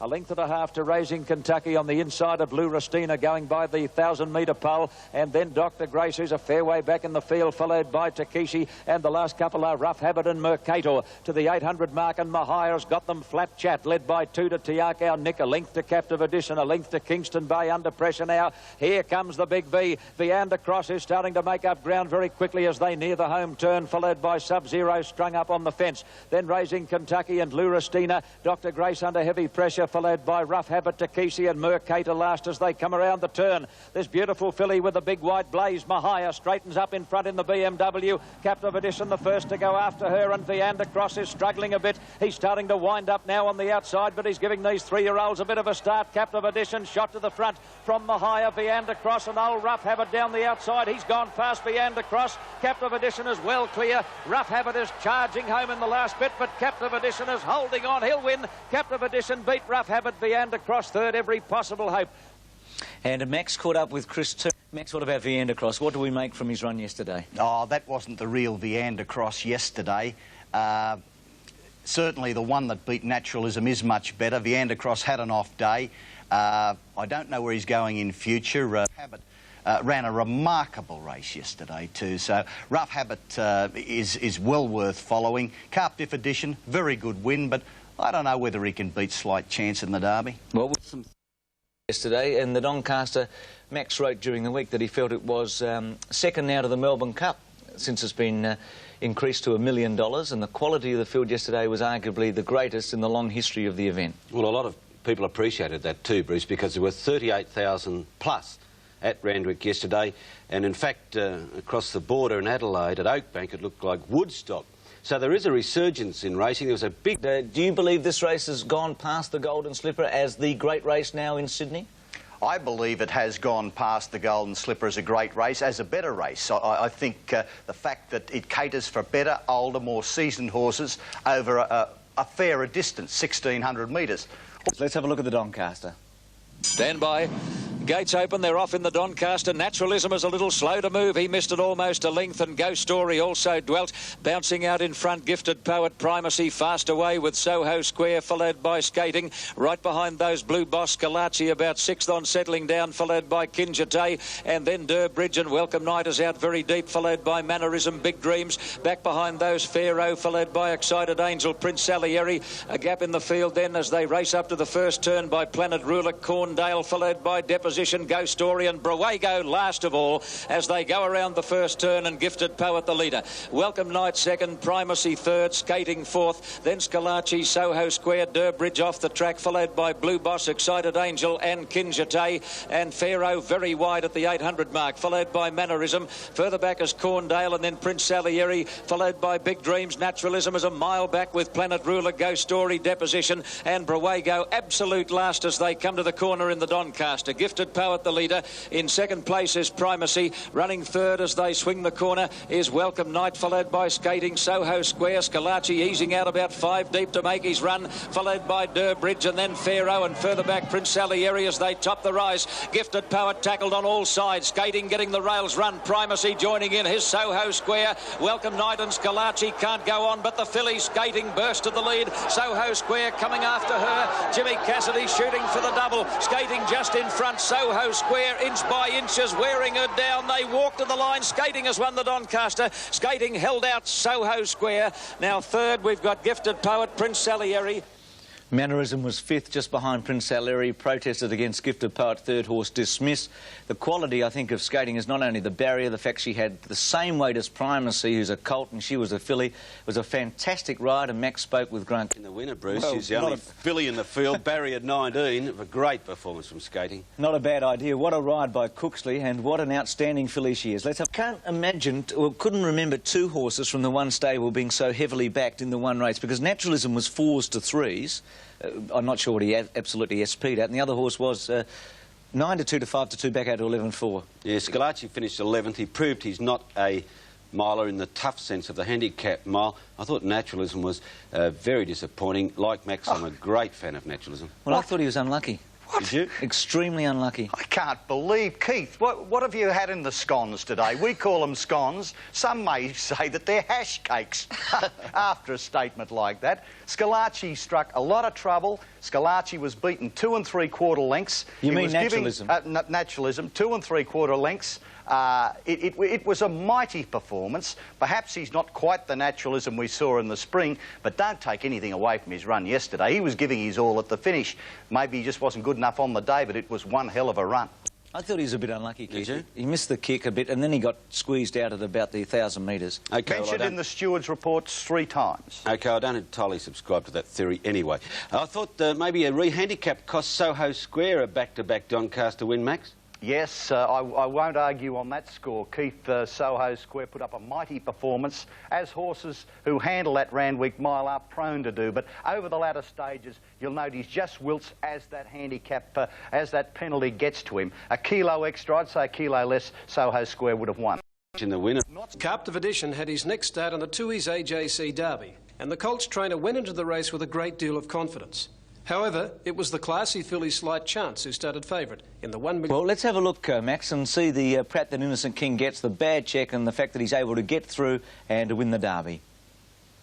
As they come to the crossing at the 800, they're quickening up a bit. Slight Chance about 3/4. Irish Rort. Innocent King third, getting the run of the race from Air Seattle. Successful bid. Captive Edition is now being ridden along a bit, followed by Our Pompeii. Further back is Pallet, a gap then to Corregidor as they come to the 700 mark. At the head of the others then is Burst, followed by L.A. Yannick, and well back Take Home Pay, the Bill and Telesto. Inside the 600 as they come around the turn, and they're attacking from all sides. Slight Chance just the leader from Irish Rort. Air Seattle 3 deep, successful bidders right off the track, and then Captive Edition looking for a run. Innocent King looks to be struggling as they come over the rise, followed by Paladin Burst on the extreme outside. On top of the hill now, Slight Chance is struggling. She's headed by Air Seattle. Irish Rort, his Captive Edition coming through in the centre, and Pallet right down the outside. Air Seattle wide out, joined again by Captive Edition. Slight Chance is battling on Innocent King. Innocent King is now bursting along the fence. He's coming home far the better, Innocent King. After looking well beaten, Innocent King has come again to win the Derby over Captive Edition and Air Seattle, followed by Irish Rort. Well, Jim Cassidy on Melbourne radio yesterday was critical of the cutaway rail. He said that it made bad jockeys look good, and it enabled jockeys to get a run that they couldn't create. I wonder if he still maintains that criticism after being presented with the Derby because of the cutaway rail. Well, Lucky money. Good on you, fantastic. They tried everything, we still beat him. Yeah. What about Ronnie? He's a super horse, mate. Yeah. He finds some, doesn't he? Realistically, he shouldn't. You look at the video, he shouldn't have been able to get going again because he went up the fence, and then as he come down, he copped the backwash of the other couple coming round me, and I sort of half clipped its heels and come back. And then I thought, oh, well, I've just got to go to sleep for a minute and let him get balanced and work out what happened, you know. Especially the way the race was run. You know, well, they sort of got good 4 or 5 lengths on me when they went. Yeah. And he just kept coming, and he had him beat 100 metres out. Don't you love him so? In 3 years... It wasn't 3 o'clock in the afternoon. He's a good horse, isn't he? And he's an exciting prospect. We've been waiting for a 3-year-old to really emerge from this group, and Redding was injured earlier on, and this one has emerged. A little bit disappointed. People to Royal Randwick. A clear indication that good horses bring people back to the track. On the second day, there were 3 Group 1 events, one of which was the Queen Elizabeth Stakes. The race had only 4 starters, 2 of which were trained by John Wheeler. Cassidy on Rough Habit is watching Viander Cross as they come around the turn. He's going to hold that horse in behind the leader, but the cutaway's coming up now. By gee, the leader got away here, Durbridge. He's got 2.5 lengths on Viander Cross and Rough Habit. They're both battling to pick him up at the moment. Durbridge is still in front, coming to the 200. Inch by inch, Viander Cross and Rough Habit are getting to him, but Durbridge is clear with 100 to go. Viander Cross is the one to come after him. Durbridge shifted a bit. Viander Cross has nailed him now. Viander Cross grabs the lead in the shadows of the post. Go, Vandy. Viander Cross draws away to beat Durbridge. Rough Habit third. The Queen Elizabeth Stakes was the last run of the season for Kiwi star Viander Cross. With 5 Group 1 victories in 92-93, the 4-year-old boosted his career earnings to $2.58 million. The Japan Cup looks to be the prime target for Viander Cross when he returns to racing as a 5-year-old. The Galaxy is the premier sprint race during the AJC's Carnival. The Oakley Plate winner Mukhtar started favourite. On the corner now, Mukhtar the leader over Umatilla Classic Magic. Spanish Mix can't get on the track. Burrendar Boy on the fence. Yallah Lad between horses. Sublimate hard ridden behind those, followed by Silverada. And Isn't She Gorgeous pulled to the extreme outside as they come over the rise. The leader is Mukhtar over Classic Magic, Spanish Mix. Sublimate on the outside might run a race. Mukhtar still in front at the 200 mark. Here's Sublimate coming after him from Classic Magic and Umatilla. Mukhtar still in front. Sublimate with the pull in the weights is trying to get to him. Mukhtar's veering out under pressure. He's just in front. Sublimate lunged and got him on the line, I think. I think Sublimate by a breath to Mukhtar. Classic Magic third, followed by... Coming from back in the field, Sublimate scored a narrow win to emulate his sire Snippets, who also won the Galaxy in 1988. Prepared by leading Queensland mentor Bruce McLaughlin, Sublimate gave Shane Dye his 4th Group 1 victory of the season. The O'Sullivans brought a small but select team from New Zealand and were rewarded with a win in the AJC Sires Produce Stakes. As they come to the turn, 500 out. Sportsworks on the inside, just led Staff Sergeant. Daedalus is 3 deep. LA Glen's got to go 4 deep, and Justice Prevails has to come right around the outside as they turn for home. Trista Love is cutting away to the fence, and Danger behind a big bunch of leaders. On top of the rise now, and Justice Prevails right out in the centre of the track has stormed to the lead from LA Glen. Trista Love on the fence is running on strongly. They're right across the track here, but Justice Prevails out in the middle of the course is clear of the filly Trista Love, and LA Glen as they get near home. Justice Prevails is weakening near the post. Trista Love has dived at him near the line. They're very wide apart and it's hard to line them up. Justice Prevails and Trista Love in a very difficult finish to line up. Trista Love's win in the Sires broke a 14-month drought for champion sire Sir Tristram. And the filly goes no harm from her run in the Derby. Slight Chance took her place in the AJC Oaks field. Starting favourite, the filly was out to emulate Research, the last filly to win the VRC AJC Oaks Double. 3 deep as Burst going up 4. It's Mingling Glances, a neck on World Mission. 2 lengths away then is Mahia on the inside of Burst. Lady Agnes about 4 off the lead, although she is 3 deep as they come to the turn, followed by Tempest Command, Benedictine, Miltac. Slight Chances second last, about 7 or 8 lengths off the lead, and tailed off is Filament coming around the turn. Mingling Glances just the leader as they turn over World Mission. 3 deep as Burst going up 4 deep. Lady Agnes, Mahia waiting for Burst going up 4 deep. Lady Agnes, Mahia waiting for the cutaway. A gap then to Tempest Command and Slight Chances spotting them a fair start as they come over the rise. Mingling Glances on the inside, still in front of Mahia. Lady Agnes trying to get to them, followed by Slight Chance, who's starting to wind up now. But Mahia, this spectacular looking filly, has raced clear 100 out over Mingling Glances. Lady Agnes and Slight Chance getting home doggedly. Mahia's running off the track near the post. She's wayward, but she's good.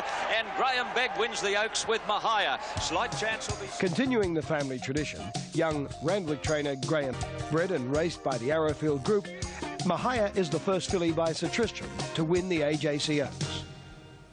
Yes, Graham Begg did win the Oaks. I'm sure that there'll be more of those classics for him. Rough Habit, Ron Quicken came in the Oaks. It was on a filly named Mahia. She had finished second to Slight Chance in the VRC Oaks. They reversed that Quinella order. Ron Quinton, you rode Mahia as a younger horse, and you won 2 AJC Oaks for Neville Begg, the dad of yesterday's winning trainer Graham. That's correct, Keith. Mahaya is a quality staying filly, and I think in the spring she could be a Cups mare, no doubt. The Melbourne Cup winner Sub-Zero started favourite and carried the #1 saddlecloth in the Sydney Cup. However, it was that man again, Mick Dittman, who came with a perfectly timed run on the imported horse Azam. Racing in the Cup, Tiakau Nick on the extreme outside, anticipated the start and bounced right out in front of Sub-Zero, followed by Big Baron, Azam. Cautious Cluden settles down about 5th as they go over the... They're starting to pack up tightly as they come to the crossing at the 800 mark. Then Azam, followed by Cautious Cluden and Lurastina, and dropping out last Galilei. Over the crossing at the 800 mark, Mercator drew to the lead from enough time, and Tiakau Nick, followed by Big Baron. Sub-Zero's only 4 lengths off the lead as they approach the corner. Azama's next, and then Cautious Cluden, followed by Lurastina under pressure, and Galilei last of the 9 as they near the turn. 500 left to go. Mercator about a neck in front of Tiakau Nick, 2 lengths away. Big Baron. Sub-Zero's under heavy pressure as they come to the turn, followed by Cautious Cluden. Heads a turn for home. Mercator just led Tiakau Nick on the outside for home. Mercator just led Tiakau Nick on the outside. Sub-Zero is coming after them. Cautious Cluden on the outside looking at danger, and then Big Baron followed by Azam. Tiakau Nick is clear, 200 to go. He got away from them. Azam coming right down the outside, looks the danger. Azam is coming after Tiakau Nick. Tiakau Nick still in front. Azam's got him now. Azam goes to the lead, and Mighty Mick Azam is coming away in the last bit and wins the Cup brilliantly. Wanted to hang in near the post, but Azam beat Tiakau Nick. Sub-Zero third, 4th Nick. Sub-Zero third. Yes, Mighty Mick indeed. A fabulous ride to get Azam first past the post and take out the Sydney Cup. In fact, who was at the track, spoke to Mick and asked him what was so special about the horse that he was on. Well, when he won the Manion Cup at Rosehill a mile and a half, he was, to me, he was very impressive. He really went to the line like a horse that was looking for 2,000 metres. You know, I knew he was in the Cup with a reasonable weight. And that clearly showed why he's recognised as the best jockey in Australia. David Hayes' 4th Group 1 winner of the season is by Chief's Crown, a son of champion sire Danzig. In the all-age stakes, Mick Dittman was going for a hat-trick of Group 1 wins on Naturalism, the odds-on favourite. Dittman starting to move forward now on Naturalism as they go over the crossing at the 800 mark. Kinjate the leader. Aquidity is second. Mighty Tango is running third. A half length away, Big Dreams on the outside. A length and a half to My Eagle Eye, followed by Prince Salieri. And then Kingston Bay on the inside of Naturalism, followed by Rough Habit, Cheval Cavalier, and Mannerism on the outside is ahead away last as they come to the turn. They're packed up very tightly on the corner. Kinjate led. In fact, he got away from Aquidity as they straighten up. Big Dreams on the outside. Then Mighty Tango, followed by My Eagle Eye, Prince Salieri, and his Dittman taking Naturalism to the extreme outside, and he's starting to sprint as they top the rise, and going with him is Rough Habit. Kinjate still in front at the 200 mark and is going strongly, clear of My Eagle Eye. Naturalism and Rough Habit coming right down the outside. Kinjate still in front now. Rough Habit's got him. Rough Habit on the extreme outside has reached the lead from Naturalism and My Eagle Eye, and Rough Habit wins the all-age. Rough Habit beat Naturalism. Third's hard to line up. Mannerism winning consecutive. Got him. Rough Habit on the extreme outside has reached the lead from Naturalism and My Eagle Eye, and Rough Habit wins the all-age. Rough Habit beat Naturalism. Third's hard to line up. Mannerism on the extreme outside in a photo with My Eagle Eye and Kinjate. 2 great horses there. Ron, Rough Habit's off to Brisbane. He's going to try and do what he has done for the past 2 years, win the Doomben Cup and the Stradbroke, win the double. It's going to be tougher this year because the races are in reverse. The Doomben Cup, 2,020 metres. Then 2 weeks later, back to 1,400 metres in the Stradbroke. Habit, Ron Quinton, he must be one of Australasia's most durable racehorses. Yesterday was his 23rd win, and he went past the $3 million mark. Well, that speaks for itself, Keith. He's gone over the $3 million mark, and he's a great racehorse, a great competitor, and he just narrowly beat another great horse in Naturalism. Indeed, that's a good... Consecutive all-age stakes, the mighty Rough Habit chalked up his 9th Group 1 victory and took his career earnings past $3 million. Finish, and this horse is very, very promising. Let's go and have a look at the Champagne, and it was a very slowly run race, just like the St Ledger in the early stages. Now Pride of Rancho moves up at the 800, and we've got a third leader. Pride of Rancho took over from March Hare, a length away. Staff Sergeant on the outside of Darvis, followed by LA Glen. Danger 6th on the inside as they come to the turn, about 5 off the lead and 2 to Reign of Honour. Inside the 600 mark as they swing around the turn, Pride of Rancho on the outside and March Hare. They're the 2 leaders by a length to Staff Sergeant, followed by Darvis. LA Glen being allowed to stride up 3 deep, followed by Danger, and last of all Reign of Honour as they come over the rise. Pride of Rancho and March Hare on the inside. Danger looking for a split. LA Glen joining in. Staff Sergeant not getting much room at the 200. LA Glen on the extreme outside reached the lead from March Hare on the fence, followed by Danger boxing on strongly. March Hare is coming again on the inside. LA Glen and March Hare. March Hare fighting back after being headed. Can he run a mile? He'll run a mile and a quarter. March Hare came away to beat LA Glen with Danger third. John Tapp singing the horse's praises. Beautiful ride, as you said, by Di earlier. He had say something, and the thing that was impressive was the way the horse accelerated at the 100 metres and quickened up. And he's got a good future. I think he has too. I liked what you spotted there, Bruce, the way he just found another gear when he needed it close to the post. Well, talking about predictions also, Bruce, Shane Dye, after winning the Champagne Stakes on March Hare, declared this 2-year-old probably one of the best staying or potential staying 2-year-olds that he's ridden, and that's a big rap. Incidentally, he'd won. In May, the South Australian Jockey Club conduct their major carnival, which this year had a slightly new look. Previously run during their summer carnival, the Australasian Oaks was moved to become the feature race on the opening day. Western Classic goes to Darkwood Beach, and here comes our Tristolite on the outside with a good finish. Our Tristolite and Western Classic at the 200. Our Tristolite swept past Western Classic. Darkwood Beach, and now the Penny charging home late, but it'll be too late now. Tristolite dived away from them, and our Tristolite's going to win the Group 1. Schweppes Australasian Oaks by about 2.5 Western Classic. Third, the Penny. Champion stallion Sir Tristram produced yet another Group 1 winner with our Tristolite. The filly became individual number 39 to succeed at racing's highest level. It has been a few seasons since the George Hanlon stable has had a genuine Melbourne Cup contender, but with the winner of the South Australian Derby, a definite candidate has emerged. The others in the straight they race. Our Pompey, the leader, on the outside. Centreway's the danger. Centreway comes after our Pompey. Our Pompey still holds a length with 110 to go. Our Pompey still a length and a half. Now 2 in front with 50 to go, and our Pompey takes the Malaysia SA Group 1 Derby. And Elliot freshened up after his unplaced run on the Doncaster Handicap. The 3-year-old Primacy started favourite in South Australia's Premier Sprint, the Goodwood Handicap. And over on the outside, Unspoken Word, very deep up there with them, but doing it hard. Ricaria, Colebrook's got wide and running on from Pay the Kings, and Scornsome driving up behind them. So too Superior Arch in the Bahamas. Let's Hurry got carted off the track, as did Not Related. And further back behind them then came Ali Shan, but it's Primacy at the 200, and Lucky Dapper. Pay the Kings got up on the rail. Colebrook, and now Jolly Old Mac is starting to fly. Primacy grabbed by Colebrook. Jolly Old Mac down the outside's the Swamper. Jolly Old Mac put the nose in front, and Jolly Old Mac has won the Goodwood. Second, Colebrook. Third, Pay the Kings. So what is he, Keith? Is he a Gadsden horse on Derby Day, or is he a McKinnon Stakes horse? I'm getting at, is he a sprinter or a middle distance horse, do you think?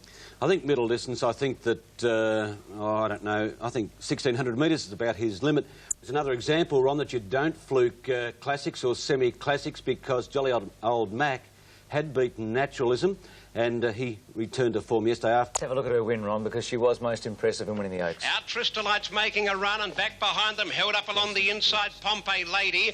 Precious Poppy to the extreme outside, Lady Honora, as they turn, and True Pearl in the straight. Our Tristolite, the grey has cruised up on the outside. She slipped into another cog and dropped them. She's got away. Our Tristolite at the 200, 2, 3 in front. Looking at the minors, that's where the interest lies. Coming hard down the outside, True Pearl. Still there, Kingston Spirit and Prime again, but this is as soft as winners you'd see in any Group 1 race. He's merely flicked that whippet, and our Tristolite wins by 3. Second, Prime again. Formerly trained by Dave O'Sullivan, our Tristolite was prepared for her Oaks double by Bart Cummings. The filly Spirit and Prime again, but this is as soft as winners you'd see in any Group 1 race. He's merely flicked that whippet, and our Tristolite wins by 3. Second, Prime again. Third placing to Kingston Spirit. Tristolite, how good is she, this Bart Cummings filly, who's won both the Oaks now in Adelaide over the last couple of weeks? Oh, she's the most exciting filly I've seen here in Adelaide for goodness knows how long. She just grabs you by the heart and wants to make you run with her. She just cruised up to them on the home turn yesterday as though the others were nailed to the deck. She's just so exciting, and he's a genius, Bart Cummings. You know, he comes back from this filly, our Tristolite. She could be absolutely anything in the spring. She'll be a mare next season, might win the Caulfield Cup. Well, I think, Keith, the Cup will head your way. I think Colin Alderson will take the Cup home for his connections with Big Baron. He ran second in the race last year to Sub-Zero, who went on to win the Melbourne Cup. Now, we'll have to wait and see tomorrow whether the 3-year-olds, such as our Pompey, the Derby winner, Check That Style, etc., are as good as Sub-Zero. I think he's a more... Well, we've raved a bit about this Adelaide Cup, our Pompey. Let's have a look at it, and we'll get Ron and Keith to summarise the event. He takes off a long way from home. As Ron said, he's a sprinting stayer, and he was just absolutely outstanding. They're bunching up now. Double Gin, still the lamplighter, shows the way a length in front. Our Pompey has raced to him very quickly. Del Mar is next, and they were followed then by, on the inside, Immersion. Big Baron is starting to pack guns out deep, and then came Head Cutter, followed further back by Toy Image, and still Azam trying to get clear. Our Pompey and Double Gin turn for home clear. Head Cutter and Big Baron behind them, giving ground Immersion. Del Mar still there, and they were followed further out on the track by Ramyar and Azam. Our Pompey the leader, Head Cutter and Big Baron running on. Our Pompey inside the 200. I reckon with 200 to go, the 3-year-old Our Pompey is going to complete the Derby and the Adelaide Cup double. He'll win, and he'll win very, very easily indeed. Here's a stayer of the future. Our Pompey in the Racavolas colours by 5. Second, well, it's an all 3-year-old finish. I think Check That Style, and on the outside, Head Cutter for the minors. 3-year-olds have got a terrific record in the race. Well, our Pompey's win was sensational. He took off a long way from home, and if ever they were going to test him at 2 miles, it was the perfect way to do it, and he came through with shining colours. I spoke to Mr. Racavolas a little while later on the phone, a couple of days afterwards, and surprisingly, they're probably aiming more for the Cox Plate with him rather than the Caulfield Melbourne Cups, so that's the way they're going at the present time. But he's a sensational, he's a sprinting type of stay. He's just got that enormous burst, and he just continues it for some furlongs. Well, that's an even bigger rap, isn't it, when you set a horse for a Cox Plate rather than a Melbourne Cup or a Caulfield Cup. And this, Ron, has been an old Doomben 10,000 yesterday. Tell us about it. Yes, some people are saying the roughest Doomben 10,000 since Baguette was successful back in 1971. There were 20s into 14s, Wayne. Let's have a listen to your call of the Doomben 10,000. Sam Nam is the leader, coming down the side. He leads by 2 lengths. Committal is running second, the outside. Chortle and Neckaway third. Wonder Bucks Pride tracking up nicely, followed by Friends Venture, Dan Jiggy, Barossa Boy, Sublimate. Next on the inside is Unequal, starting to take the shortcuts now. Then Black Rouge, Meg's Ego, Deposition, followed by Surti, then Show Wonder. Rough Habit going 10 wide, so is Simon Stad as they approach the home turn. They've got 350 metres to go. Sam Nam's just in front, Committal second. Bucks Pride has popped the big question. He's finishing brilliantly on the outside.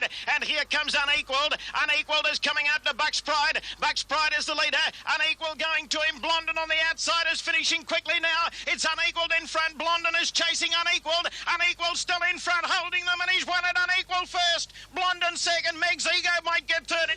Out of camera shot, out of your call, Wayne, was Rough Habit, 19th. Will he line up tomorrow in the Hollandale Cup of the Gold Coast? Yes, he's going to take his place in the Hollandale Cup 1971. There were 2 protests on the 10,000 yesterday. Meg's Ego, who was 4th past the post, protested against the winner, Unequal, but that one was thrown out. But the other one was a little savage.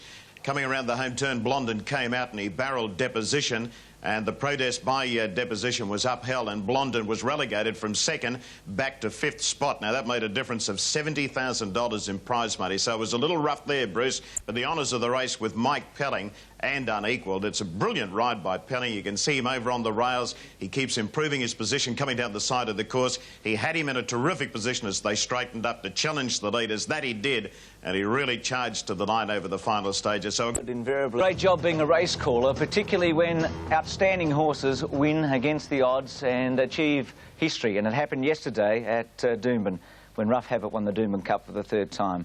And I know for Wayne Wilson it was a special day, a special moment.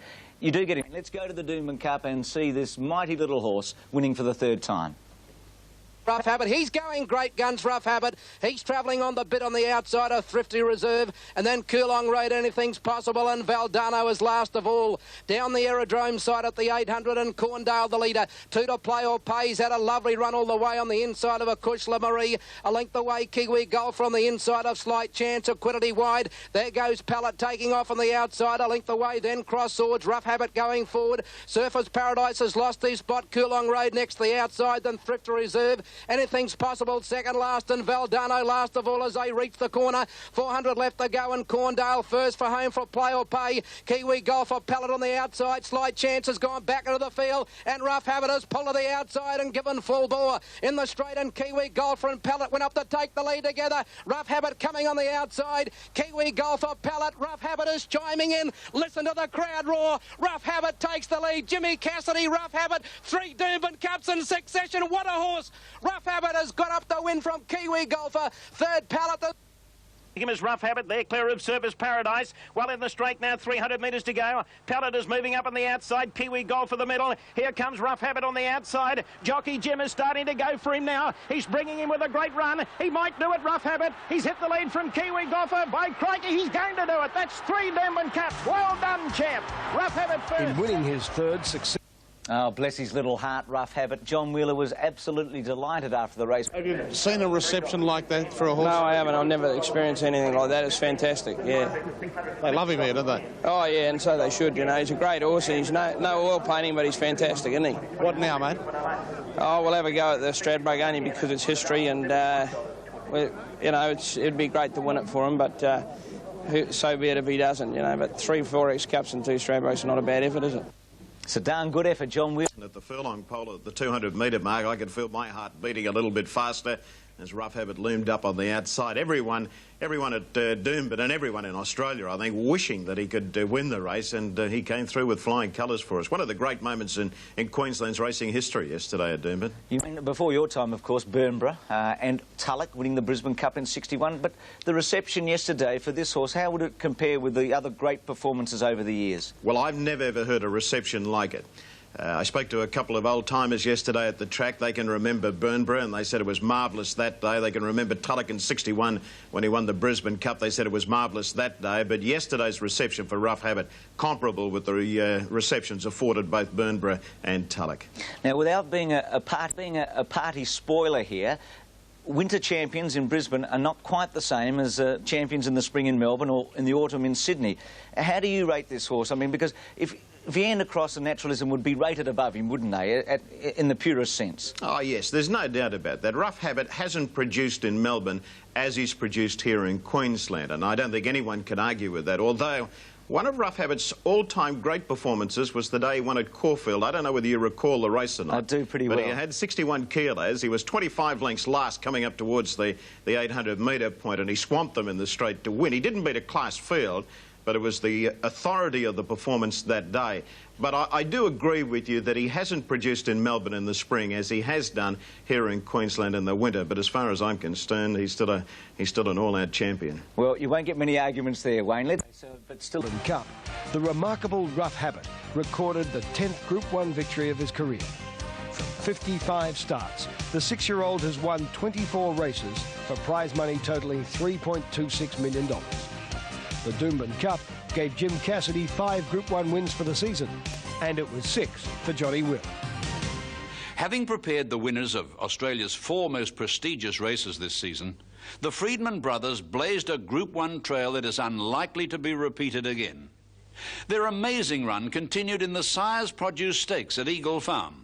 It's Santiago Bell slipping away from them at the 300. Leads by a length on Mahogany. Here he comes, Mahogany. Pimpala's son has pulled to the outside and he's running on gamely. Mahogany's hit the front now from Santiago Bell and he's shot away. Looks as though he's got it won. Pimpala's son trying hard on the outside, but it's all Mahogany. Mahogany's far too good in the run to the post. He scores well. Pimpala's son second. Santiago Bell third. And look at... Rarely in a season does a 3-year-old filly win 4 Group 1 races. But that's exactly what the courageous filly Slight Chance achieved under the care of Randwick trainer Bob Thompson. The filly won... ...there with 4 of the top riders in Australia all being out. Down the side, 900 out from the judge, and the leader is Philomena Link Salanchivar. Slight Chance third, the rails. Dye might need a touch of luck shortly. Rambunctious going around them with Daisy Do. And a hug tracks up behind that bunch. Lady Clouds on the rail from Miss Lazarus.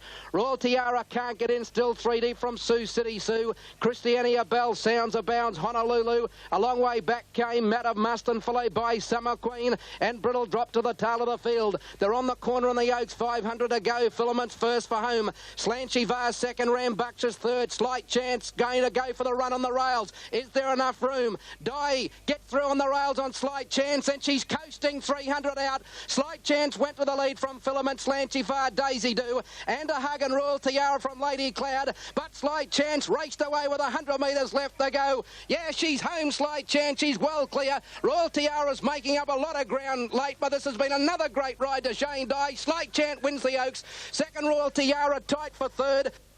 And horses that do well in Brisbane one year keep going back and doing well again the next year. Shane Dye wasn't... Yeah, she's just a class above them, there's no doubt about that. It's just a shame she couldn't win the 3 Oaks. She was very unlucky second in Sydney, but there's no doubt she's the best 3-year-old filly in Australia. Keith, some great racing in Queensland yesterday. Oh, there was indeed, and we did see without doubt, Bruce, the best filly in Australasia, Slight Chance. She won the Queensland Oaks. She went into the race as a winner of almost $1.5 million, and she emerged as clearly our best. Wayne, would Keith get an argument with you there? She's now won 6 Group 1 races. Yes, no, you get no argument from me, Bruce. It was a great performance by Slight Chance yesterday. She was clearly better than the opposition that she was opposed to yesterday. But it took a brilliant ride by Shane Dye to secure the Oaks for her, because she had a wide outie and he went across the face of the field at the early stages to pop her over onto the fence. The stewards took exception to it. He said but the acceleration was there. She really showed a great turn of foot and she dashed away from them. She's a great filly. They love her up here, I'll tell you that. Trainer Bob Thompson. She's through, Slight Chance. She's coming. During the spring, Shane Dye came in for his fair share of criticism. But there's no doubting his ability, as his career record proves. Going into the QTC Derby, Dye had won 6 Group 1 races for the season, and following a great ride on the Sydney-trained Air Seattle, added another one to his tally. Air Seattle's behind a wall of horses. Square the circle to the outside. Plenty of chances. 250 metres to go. Pellet's poked his nose in front. Air Seattle's into the clear now. He's coming out to Pellet. Play or Pay is still there. Pellet in front. Here comes Air Seattle. He's finishing brilliantly. He's going to Pellet. He's got him. He's racing away to win the Derby. Air Seattle first. Pellet second. Tight for third. Maybe. Air Seattle is the first Group 1 winner for the imported stallion Air de France. Coming back to the sprint distance of 1,400 metres, Rough Habit wore blinkers for the first time in his quest to win the Stradbroke Handicap for the 3rd successive year. Good start except for Rough Habit, who missed the kick, and he dropped to the tail of the field, and Victory 800 out. Victory Day is the leader ahead to Chortle, a length and a half. Ensign Hewitt. They're closely being followed by Unequalled on the inside. Then Minyama. There's Bucks Pride and over pitches wide. They're closely being followed by Kiwi Golfer, Ken Fair. Deposition looking for the way out. Never Under Charges gone up about 8th on the home turn, just behind those. Pharaoh's a long way back, and Rough Habit's looking for ground with Blondin, then Excited Angel. Chortle led 400 out from Victory Day, as followed by Ensign Hewitt. Over pitch coming on the outside. Dan Jika running home. Pharaoh can't get out. Here comes Never Under Charge. He's given full bore on the outside. 250 out. Chortle the leader. Never Under Charge. Stephen King gathered in the reins. The 3-year-old burst to the lead with 100 metres left to go. Are we looking at the next sprinting champion of Australia? Sure we are. Never Under Charge. Shades of Divide and Rule won by 4 lengths to either Dan Jiki. Pharaoh's in a photo with Deposition. Side Never Under Charge in the straight. Chortle's hit the front now. 300 metres to go. Chortle got a length on Ensign Hewitt and Bucks Pride. Coming to the outside over pitch, and here comes Never Under Charge. He's unwinding with a great run on the outside. He swooped on those leaders, and Never Under Charge has raced to the front now from Bucks Pride and Chortle. Look at him go the last little bit. Oh, he's a beauty all right. Never Under Charge is racing away, and he scores in the Stradbroke, and he's won it by 4 lengths. How good is he? Having a photo with Deposition, Rough Habit. Well, Stephen King can judge a good horse. He's... Well, you know, it helps if you've got the horse underneath her, and the race did pan out the way I would have liked it to. So, you know, things went my way, and I was able to keep getting runs. How do you rate this horse? I think he's a very exciting horse, and he's only going to improve. The way, you know, when you come and beat horses like that today by 4 lengths, you've got to be an exceptional sort of horse to do that.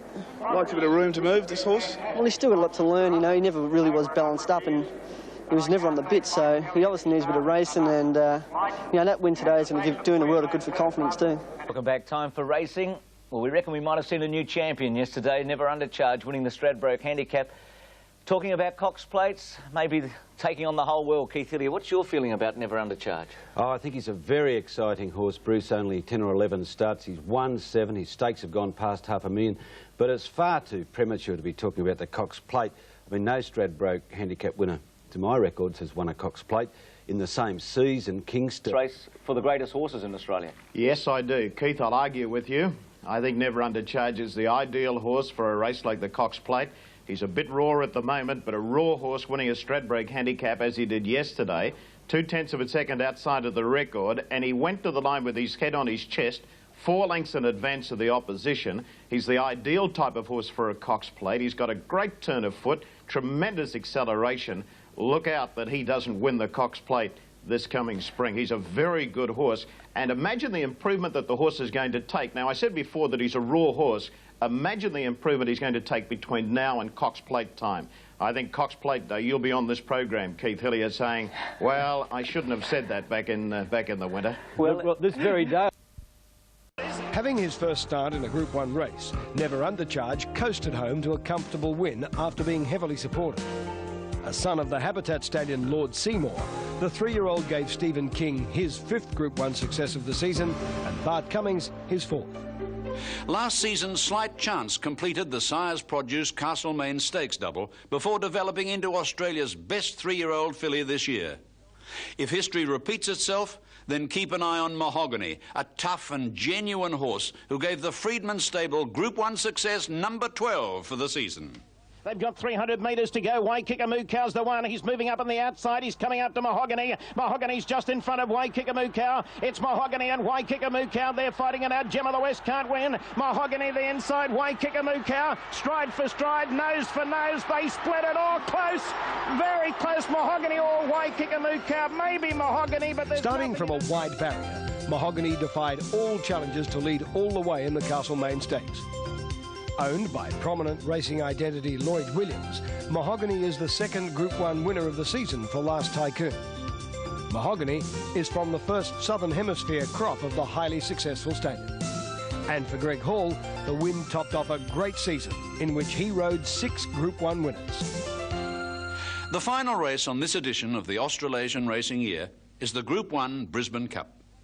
Barbat Delcia's raced up to Puggy's nose in front. Kiwi Golfers going with him closer to the inside. Ramyard just behind them, followed by NASA Rocket working into the clear. Pellet next on the rails. Mac Robert running on the outside with Silk Ali. Barbat Delcia in front. Kiwi Golfers fighting on. Silk Ali down the outside, charging home with Mac Robert and Cool Affair. Barbat Delcia's in front, getting close to home. Cool Affair going to him. They hit it. Barbat Delcia's just lasted to beat Cool Affair. A winner of the New Zealand St Leger in March, Barbat Delcia produced a strong staying performance to give Brisbane jockey Steve Sharman a success in his hometown cup. The 4-year-old mare is prepared by former jockey Kevin Cullen. The odds of repeating this outstanding training feat are astronomical. The Freedman brothers certainly had a season to remember.